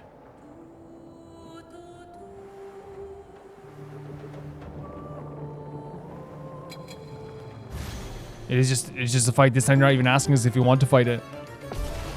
Glissando. Careful, Maya.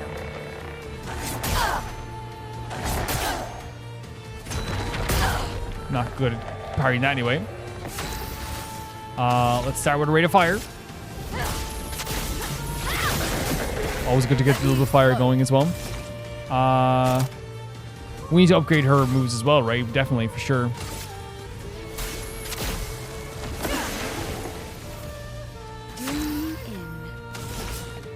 So the new move we got was not Phantom Blade, was it? It was Dark Wave. Did I forget to equip a move? I think I did. Yeah. It's okay that we can use Focus Vortex to start off. I think I forgot to do that. We'll see again if we can go out here as well. It can happen so easily in this game. It's locked on you. Ballets? Is that what they're called?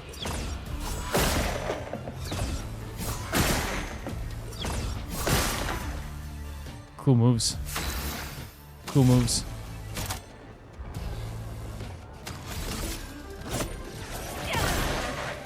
Let's spill some ink. Finesse and precision. Oh, we broke them as well. Dark Wave. Oh my god, the good damage there as well. I like that we got there too. Finesse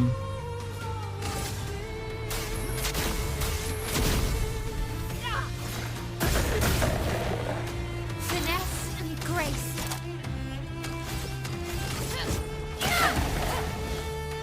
Yeah.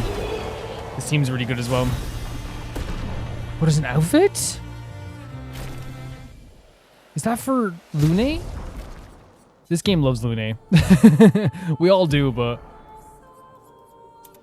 interesting. I don't think it. I don't. Again, it's not something I would. I think that I'd have her wear, but it's still like an interesting outfit, isn't it? And in terms of those skills that I saw there as well for you, I'm pretty sure there was it Firing Shadow? No. Searing Bond.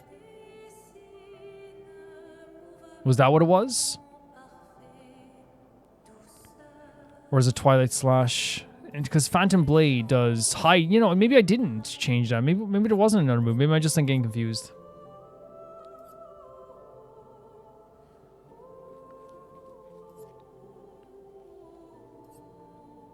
Dark Wave is what we equipped. We have Dark Wave equipped. Yeah, sorry, that's my bad. That's one was bad. There's an elevator down there, so I want to check what's over here then first.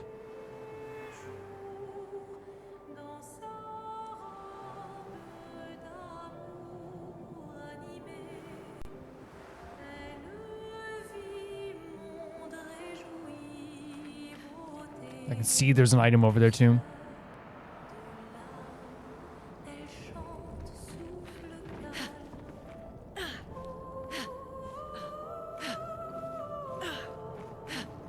Oh.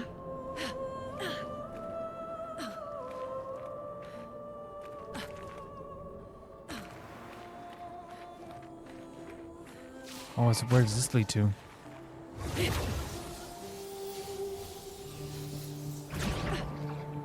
So we need to find. I see already. There's a creature down there. We have to guide somewhere, but we're gonna have to find where the blue area goes to as well.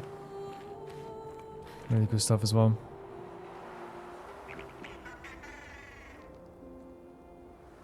It's over there. You see what I mean when they say this place feels alive? It feels genuine. There's an elevator there, but I don't know how we'd get to that. It feels genuinely alive. Let's guide him over here.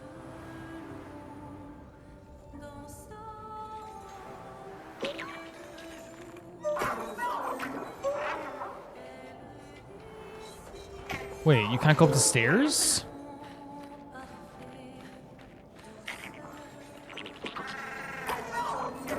What? How do we get him up there then?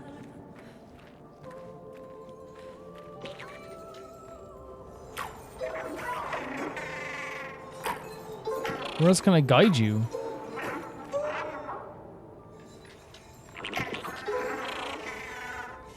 Yeah, what's happening? Like, how do we get him up here then?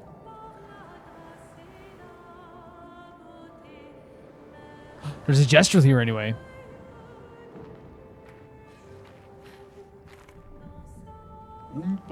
Sure. Yeah.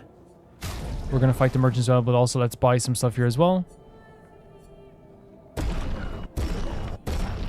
We have a lot of resplendent.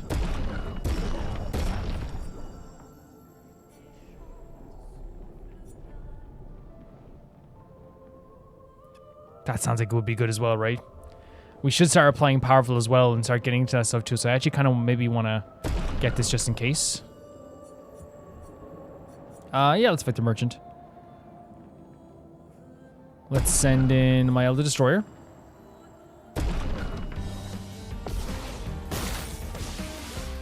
Finesse and grace.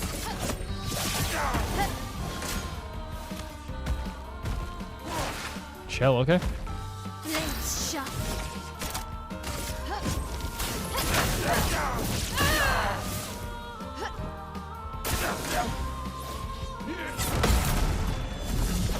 My Elder Destroyer, what can I say? Honestly, like, she's just the GOAT. Along with Lune and CL. Is this for... Yes, it is for... It's a cool looking weapon, but we don't need it right now for sure. Yeah, because there must be... Like, is there a way from above, or... I have no idea how we're going to get this guy up here. Is there an alternate path?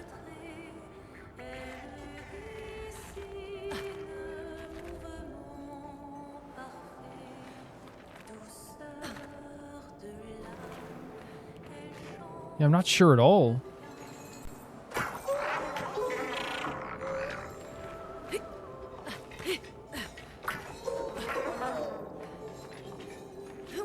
Unless we can, like, block off one of the areas somehow or something like that.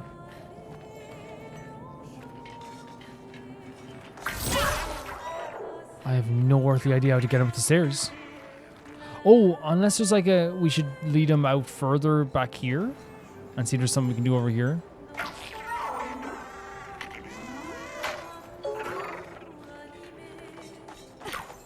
No, no, no, no. Back there. But get back. No, no, get back.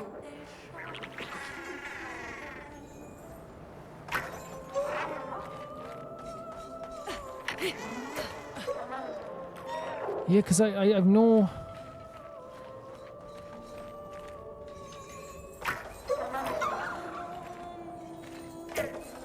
Maybe something from here?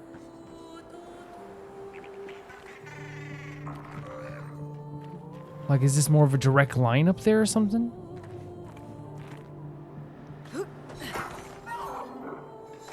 Oh. Oh, that's all it is. Okay, get a more direct line. Absolutely beautiful area as well, by the way. This whole location is awesome, but you know I love a good bridge. That's all she was, just a direct line. That's all they wanted. Just a direct line.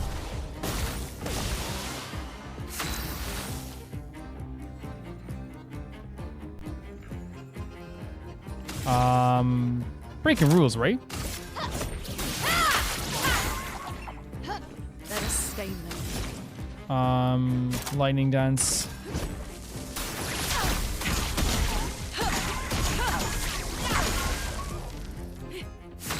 Cielzo.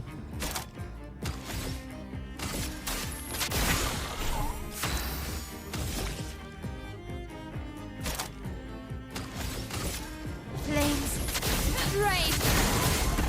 A storm is coming.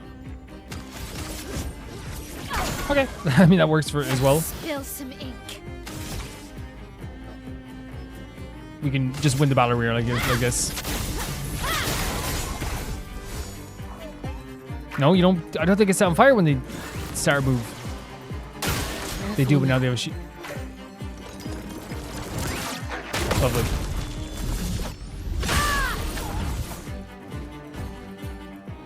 Three turns. Oh no. Oh no, what are we gonna do? I should never like make it, because you guys know I'm not actually like being like, oh, I'm so good at it. Like, what are we gonna do? Ooh, 3 turns? Like, it's just funny. Because, you know, any day that you're confident can be your last confident day in a game, you know? The confidence I feel now might not last forever. We might not be confident tomorrow. That's a real possibility.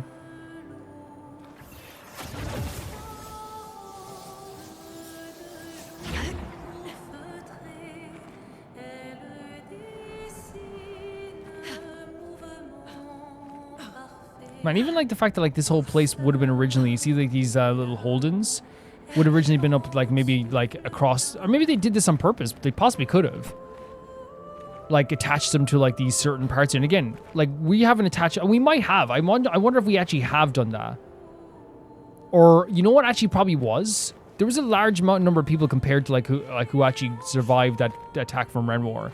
I imagine that like a lot of the other people would have been the people that like would have been the people that put in those hold-ins and like planted the flags and stuff like that as well. So right, while we have less of a recon team, it seems that we don't do that, right? As much. Oh my god, it's such a great visual. Good stuff. Genuinely just so freaking sick, isn't it?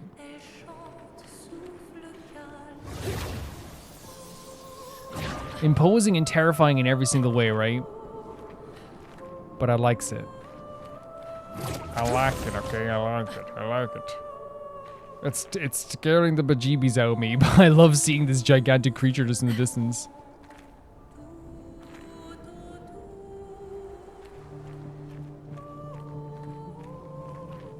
Okay. Interesting. That's nice. Like, yeah, that's a cool side thing, right? To get like just a nice Pictos. Whoa. Look where the light is going here, man. It's crazy. Yeah, this has been such a cool area, but then again, it's Clair Obscur. As always, take that soundbite, put it everywhere else, and it fits. See the girls. I'm going to heaven. Look at this. I've ascended.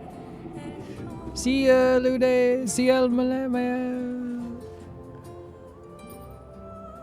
It's such an interesting transport system as well. Like, again, we learn like the little things about each area, like, and where it'd be like, you know, the darker things in the visage, or the fact that like this whole area is built in such a intricate way as well. Even though it's broken down, it still has a lot of like functionality. Look at this.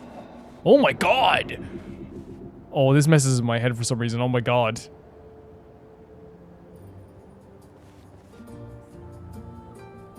The constant fake outs of like where it's gonna stop are very fun as well. That was a disgusting visual for some reason. Why did that make me scared? You know what I mean? Why is that visual scary to me? Like just going up to a tunnel like that. I wonder why. Like it made my head, like my skin crawl a little bit. I wonder why. Maybe it's just unusual. It doesn't look right. Possibly. Lovely. I want more information on this place. Luke, Expedition 67. We're out of explosives, but we've made enough holes in this place to reach that giant woman in the center. But something weird's going on.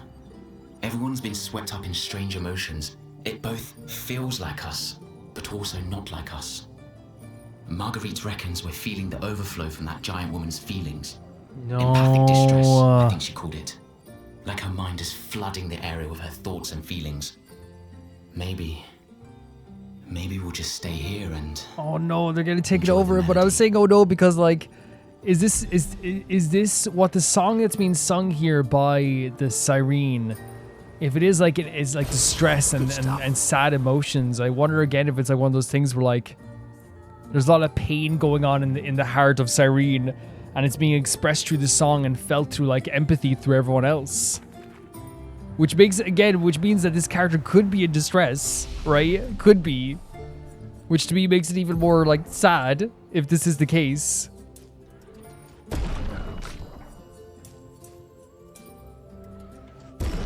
But then it's one of those things where like I think that like they don't shy away from like making you allowing you to like feel bad in some ways sometimes for the Nevrons, right? And I think it's always a really good thing about this too. Actually, I want to see if we can learn a new skill for Lune, by the way. We have 6. So we have to still save up for some more stuff. The fire stuff, I don't know if we're going to use as much. We don't use it as much, so I might recoat. Again. And go for a earth damage, maybe. But then again, with Lune, we've almost like have all the skills max, right? But it'd be nice to learn stuff like Typhoon and...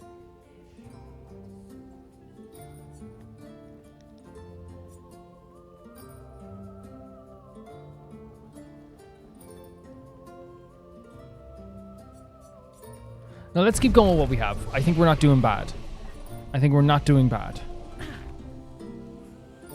Another interesting location too. Again, they were falling completely victim to that as well. And it said like an empathetic distress. I wonder if it is like one of those things where we're feeling the exact distress that they're feeling the exact sadness they're feeling. She's waiting at the end of this tunnel. Oh my god, here we go. Then we should prepare before we head there. I forgot to rest. She's even grander than I thought. She is grand. Lune. Lune is very enamored by it, right? Swear I've seen this dance before. And Mael's saying she's seen again. Mael always finds a lot of things familiar about this world, right? And again, it adds a layer to these enemies, like whether it be with the Visage area being a lesson in like hiding your true self and not being yourself. Oh, they're dropping leaves as well. Or whether it be this area having like this, the idea of feeling a Nevron's empathy, feeling empathy for a Nevron, like being forced to feel an empathy for a Nevron. When before we've talked about the idea of like possibly feeling bad for a Nevron in the first place because it looks like they're suffering sometimes. It's a really interesting layer they add onto all these areas. Oh my god, I can't wait for this. I cannot wait for this. Oh my lord.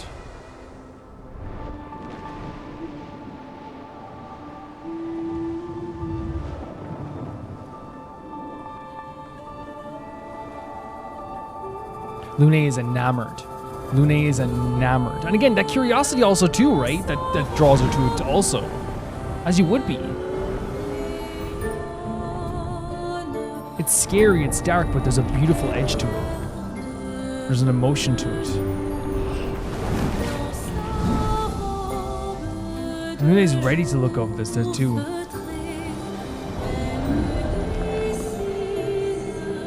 Especially with this gorgeous music as well. Wait, what? No way, is that Lune's parents? There's no freaking way. Stop! Oh my god. It's like forcing him to feel emotions. Is that Ciel's dad? And that Ciel's a baby? Oh no, not no-go. Holy hell. What's Verso gonna see? So it's not just feeling her empathy, she forces you to feel emotions, to feel pain, to remember your past emotions. So Verso got nothing, by the way. That was so sad, what the hell? It's so cruel.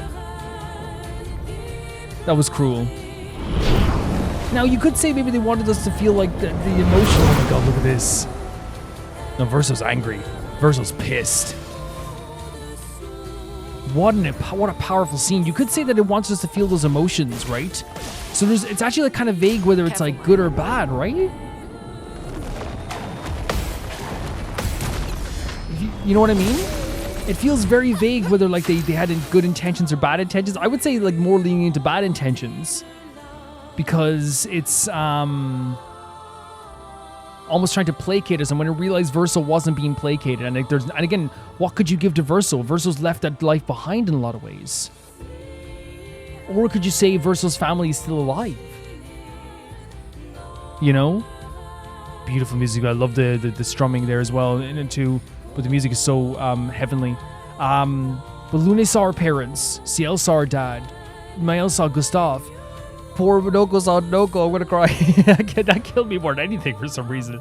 Like, and you can just imagine what they felt in that moment. Because I think even if it was trying to help, it's still cruel. It's still so cruel to show someone that they can't, that isn't really there, and they can't even like see again.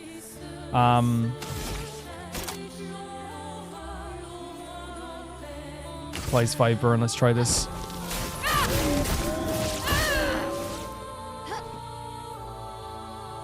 Sirene dances become frantic.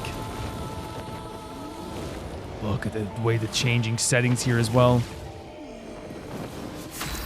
It does look very frantic, doesn't it? Crippling tsunami to apply slow. And it's a weakness too, which is nice. Deck. Here's your card.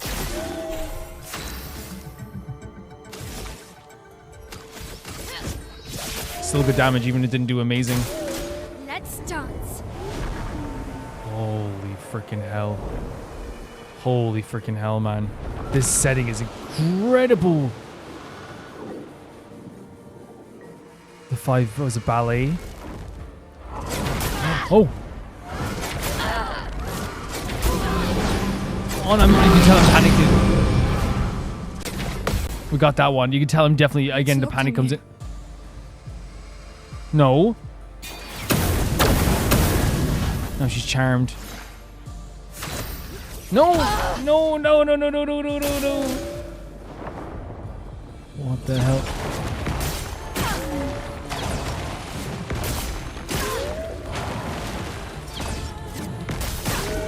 We're getting the jumps on, but obviously, like, Take cover.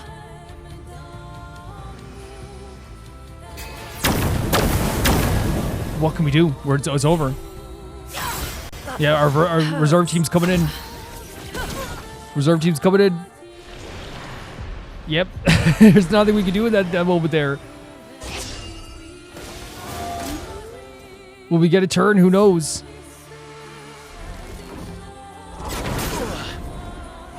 I'm panicking.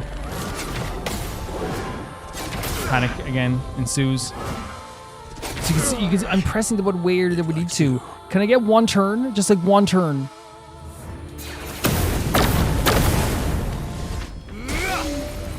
Thank you so much.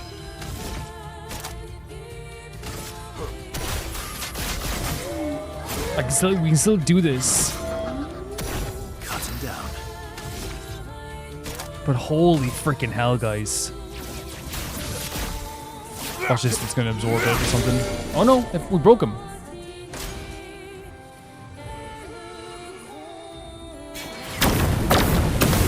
Again, we did the parry. Settings-wise, this is one of the coolest battles I've ever seen, ever. It's just absolutely stunning. Let's cut the path. We have a gradient attack. But we need 2 gradient attacks for that, so maybe we'll save that.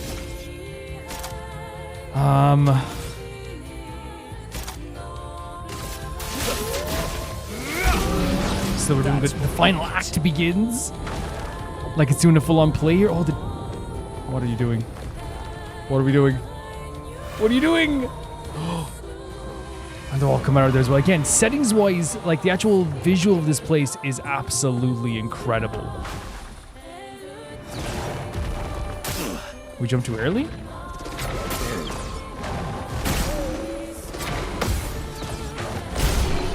We got it. Unbelievably cool battle. But so the other gals didn't get to level up from that. Because they died. I know they didn't finish the battle. But holy freaking hell. And that might not be it. It's still trying to get inside of our heads. Lune, you okay? How are you feeling, Lune? Extending a hand out?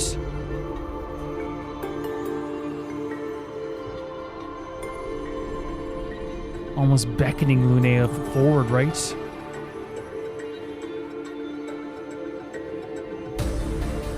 She jumped and she got into the hand.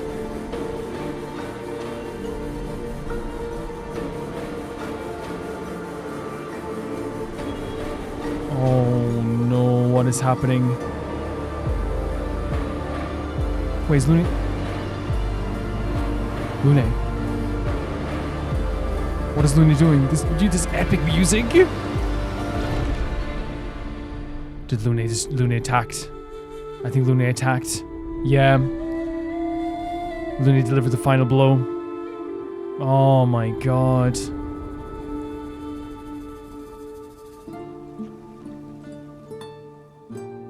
Beautiful music as well. And again, sad, right? Sad music.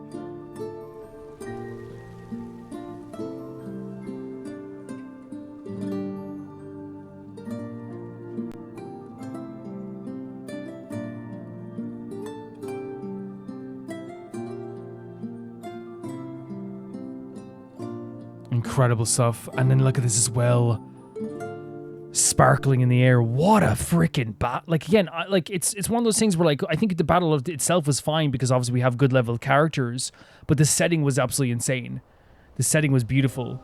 Back at camp. I mean, okay. And again, Lune was the one that they targeted. But in the end, Lune was the one that broke free of this as well and destroyed them in the end. And I do think that we're going to talk about the same way we talked about what happened with Ciel, we're going to talk about Lune as well, I think. Because I do think it's important. I do think it's really, really important. I have theories, but of course you guys can definitely give your take as well and like add to that too. It is always very helpful. What a freaking moment for Lune.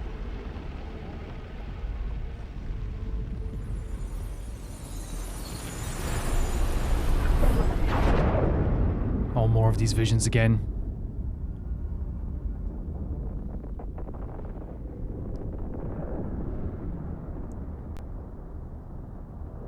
Is it you again? Oh, it's Alicia.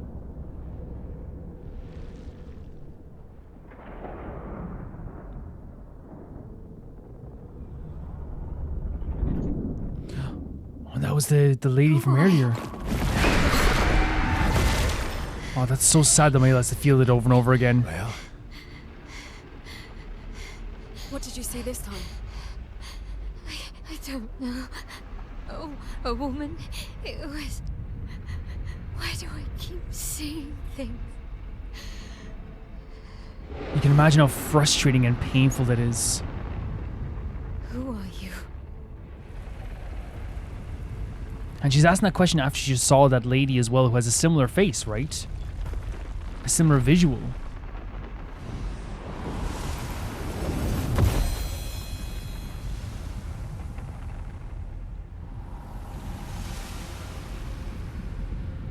And there it is.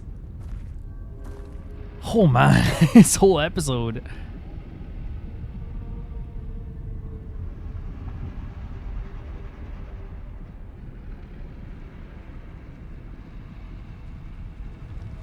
It's a really gnarly looking sword, isn't it? The sharp handle too.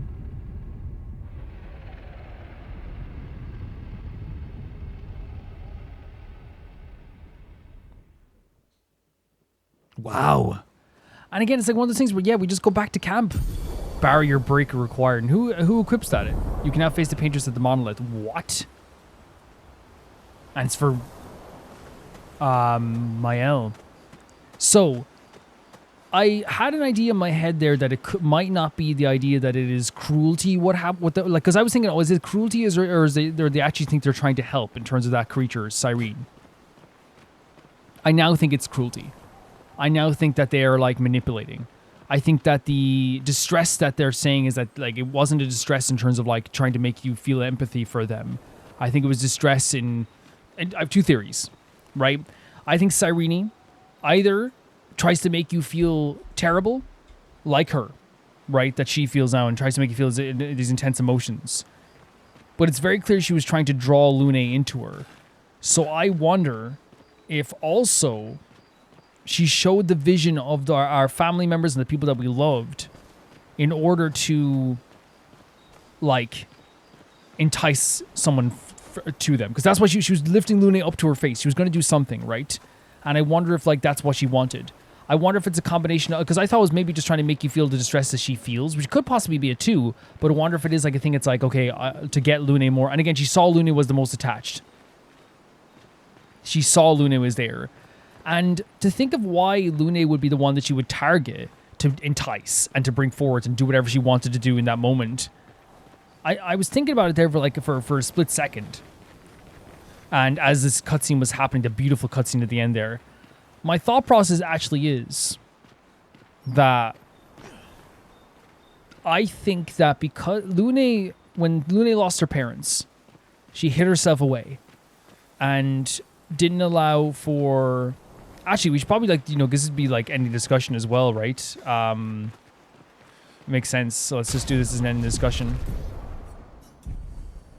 When she hid herself away from the world, I feel like in that moment, her emotional mindset changed going forward. Because now I think Lune as a character is someone who does, and I said this earlier on in the episode at the start of this whole thing, where I said that I feel like Lune, the reason why she got most enticed by it is because she's someone who does see herself as serious. She tries to hide her emotions away. She uses it to fuel her, but like a lot of times she just tries to push forward. And I think the idea of letting go of that stress and that feeling is something that would be very enticing, And so my view is Lune cut herself off from the world. She made herself, she said in the past that she wants to follow in the footsteps of her parents. She feels that pressure. She always feels the pressure to move forward, to keep going. So I do think that when Lune was shown her parents, I think in that moment, the Sirene was picking up on the fact that Lune as a character is tired, is someone who was emotionally forced themselves to kind of emotionally cut themselves off, not just from their family, but for the memory of their family, but they don't cut themselves off. They cut themselves from people. We also know that Lune factually carries the weight of the memories of the people that were with her, that died before with her as she goes. So I do think it's a combination of Lune is someone who always is pushing forward. So to have this enticing feeling of hey, take a rest, come with me, let's go. Feel your emotions, just feel them, right? On the surface. And then also the fact that she carries the weight of those people that have died with her too. I feel like, a perception of Lune can be someone that doesn't feel her emotions. But as we said, we were wrong in the past sometimes about that too, where Lune 100% does feel emotion. And not only does she feel emotion, she is admitted to carrying those emotions with her and fueling her. So I think, to explain what I'm saying, I think the reason why Sirene attached to Lune and tried to entice Lune to come into my hand, let's go, I think was a matter of telling that she was someone who carries all those emotions with her as a fuel, but also someone who is constantly on the move, constantly going, constantly has cut herself off, always about the expedition, always about following the footsteps of her parents. So I think it's okay, this person I've hit the most. And it's not just maybe Sirene was oh, I know this person I'm going to be able to get enticed, or I know this person I'm going to be able to call. I think it's a moment of Lune just happens to be the person that will be most susceptible, because she is someone who constantly carries the weight of the dead with her. She's someone who's constantly trying to move forward. She cut herself off from friends. So this idea of this enticing feeling of just brace all these emotions, come with me, we can feel all these emotions. That's what I think it's doing. It's if you're talking about empathy, you're talking about the idea of making someone feel a certain way. So I think it is maybe this thing of either, forcing them to feel a similar feeling they're feeling, or, as we saw there, trying to entice someone forward, right? Look what I can give you. Look what I can give. I can make you feel this all the time. You get to see your family again, right? And so that feeling of bringing Lune forward comes from that. I hope I'm making sense of what I'm saying. I think because Lune is a character who carries all this weight with her, who is always trying to push forward. I think there's a combination of she's a character. It's like the character who works all their life for 50 years, constantly working.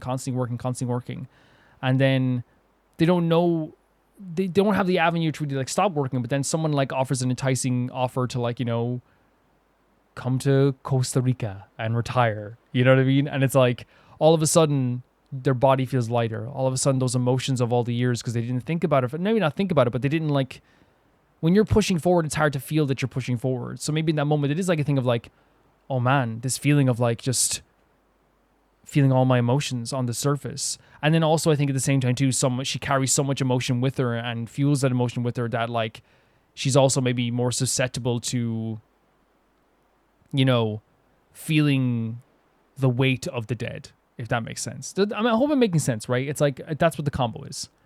Someone who's always working, someone's always pushing forward. So the idea of like just being able to like let go is enticing. Also the idea of someone who is so in touch with their emotions that they see the dead people with them all the time, also is very in touch with those emotions, would be easier to kind of like draw in, because they're already in touch with that stuff. They're already feeling that stuff all the time. And now seeing a visual, not physical, but like a visual of your parents right in front of you. That's my view on it. And it's a really like powerful thing if that is the case. Sirene is clearly a character that's going through some sort of pain. Sirene, sorry, not Sirene. I'm thinking of Honkai Star Rail. And it's very clear that they've been doing this for a long time. And I think that they've successfully done it for a long time. We saw what happened with 67. I think that 67 got so enticed by Sirene. Whatever Sirene was going to do in that moment, Sirene was going to like, you know, do something to Lune. I think what happened in that moment is Lune was able to, again, it's like a double-edged sword. I'm going to sound like maybe it's not a contradiction, because I think it adds to it as well. As we said, why we think Lune was the more susceptible to it, I also think it's also the same reason in a double-edged sword why she was the easiest to counter it as well.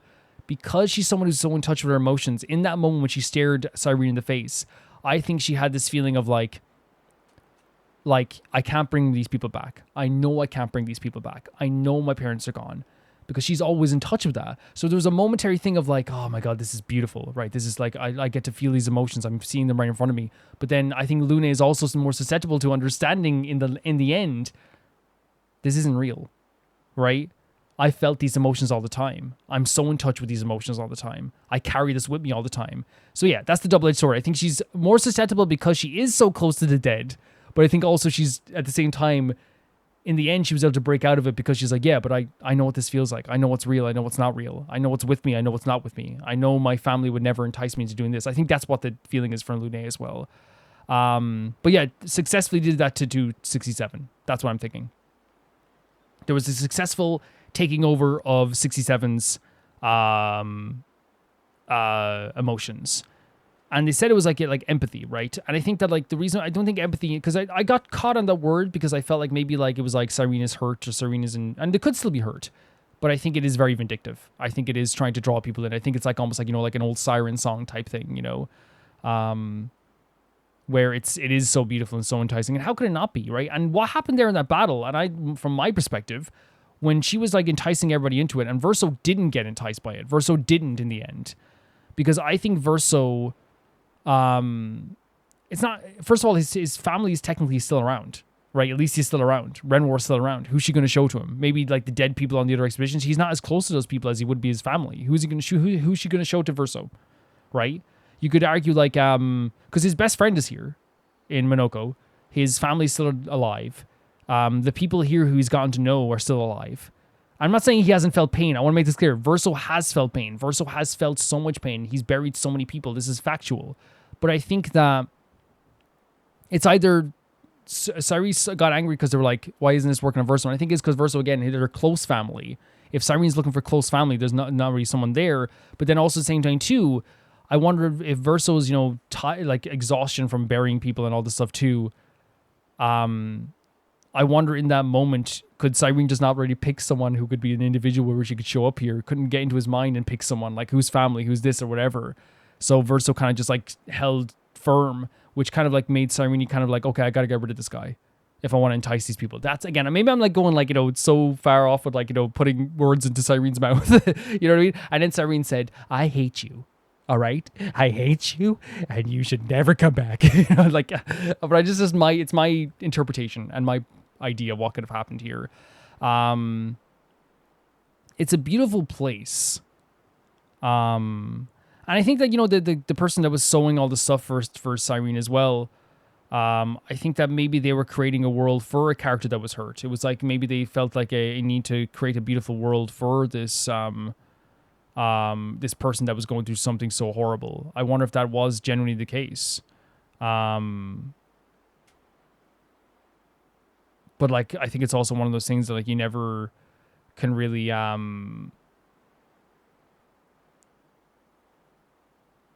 I don't know.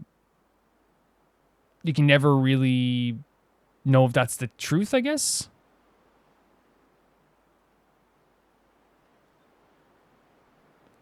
Like, I want to believe that maybe they were creating this world for someone that was going through some abject pain, right? But I also think that it could be a thing where it's like,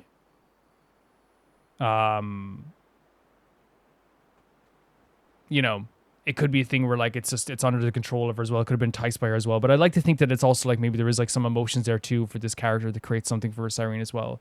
I don't know. Yeah, another really fantastic location, just absolutely incredible. The message behind this place, maybe in my view, is the idea of embracing emotion, but then also understanding that it can't control your life. Whilst I feel like the other world that we went to, the Visage area, was a lesson in like the idea of like not hiding the truth and not lying to yourself and being a mirror to your own soul for yourself, not, you know, taking off that mask. I think this is a lesson in the idea of like not letting your emotions just take over your life, not letting your emotions become such a big part of your life that you can't do anything else in life. That's what the lesson of this area maybe was. Not that every area has to have a lesson, but maybe the meaning behind the lesson as well. I really like adored the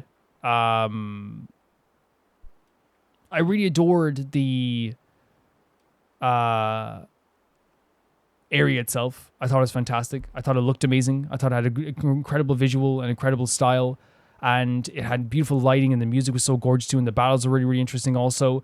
And it just had an unbelievably like great presence to it. And you're walking by those creatures and you see that like dancing lady. It is like such a strong thing that you see there like right away.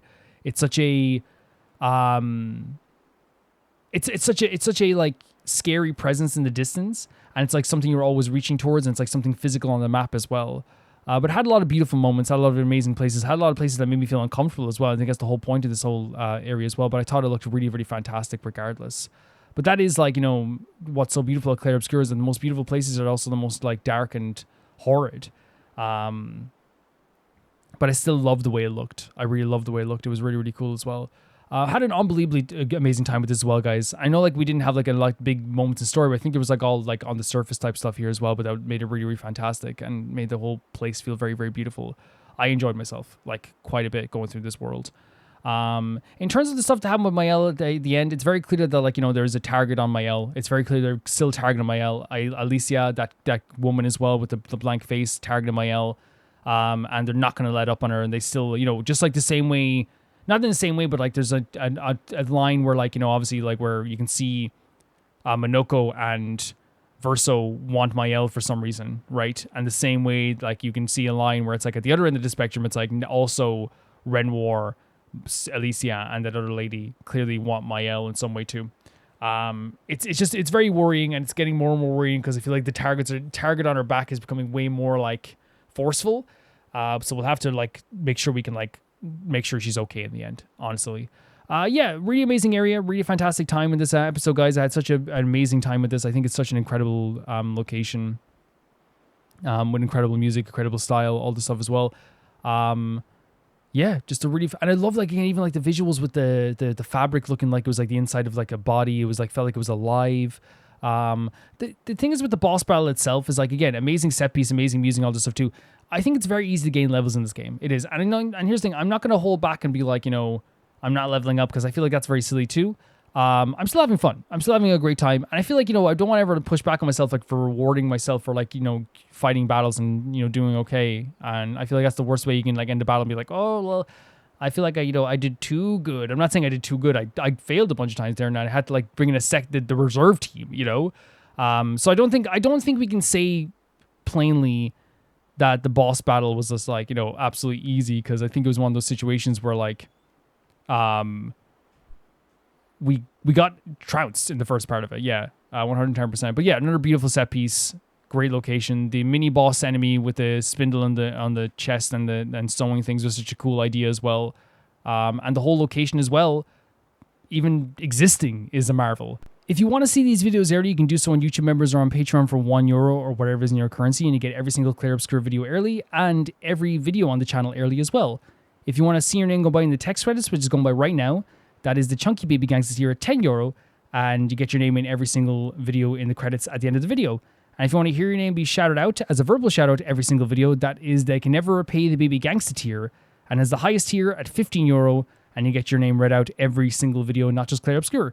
And I want to say thank you so much to my patrons of the highest tier first, that being Ty Pharaoh 2, Jamie Bull, Jana the Banana, The Ghost of Inazuma, Delicious Felix, Yuld, Anusta, Assassin, True Peanut Butter, Peter Shelson, Leon, Hike Kasparian, Leo Showright, Leah 200, Malcolm Kunde, Axler 21, and the highest tier of my YouTube members, Blasco, Lucinagi, and Zay.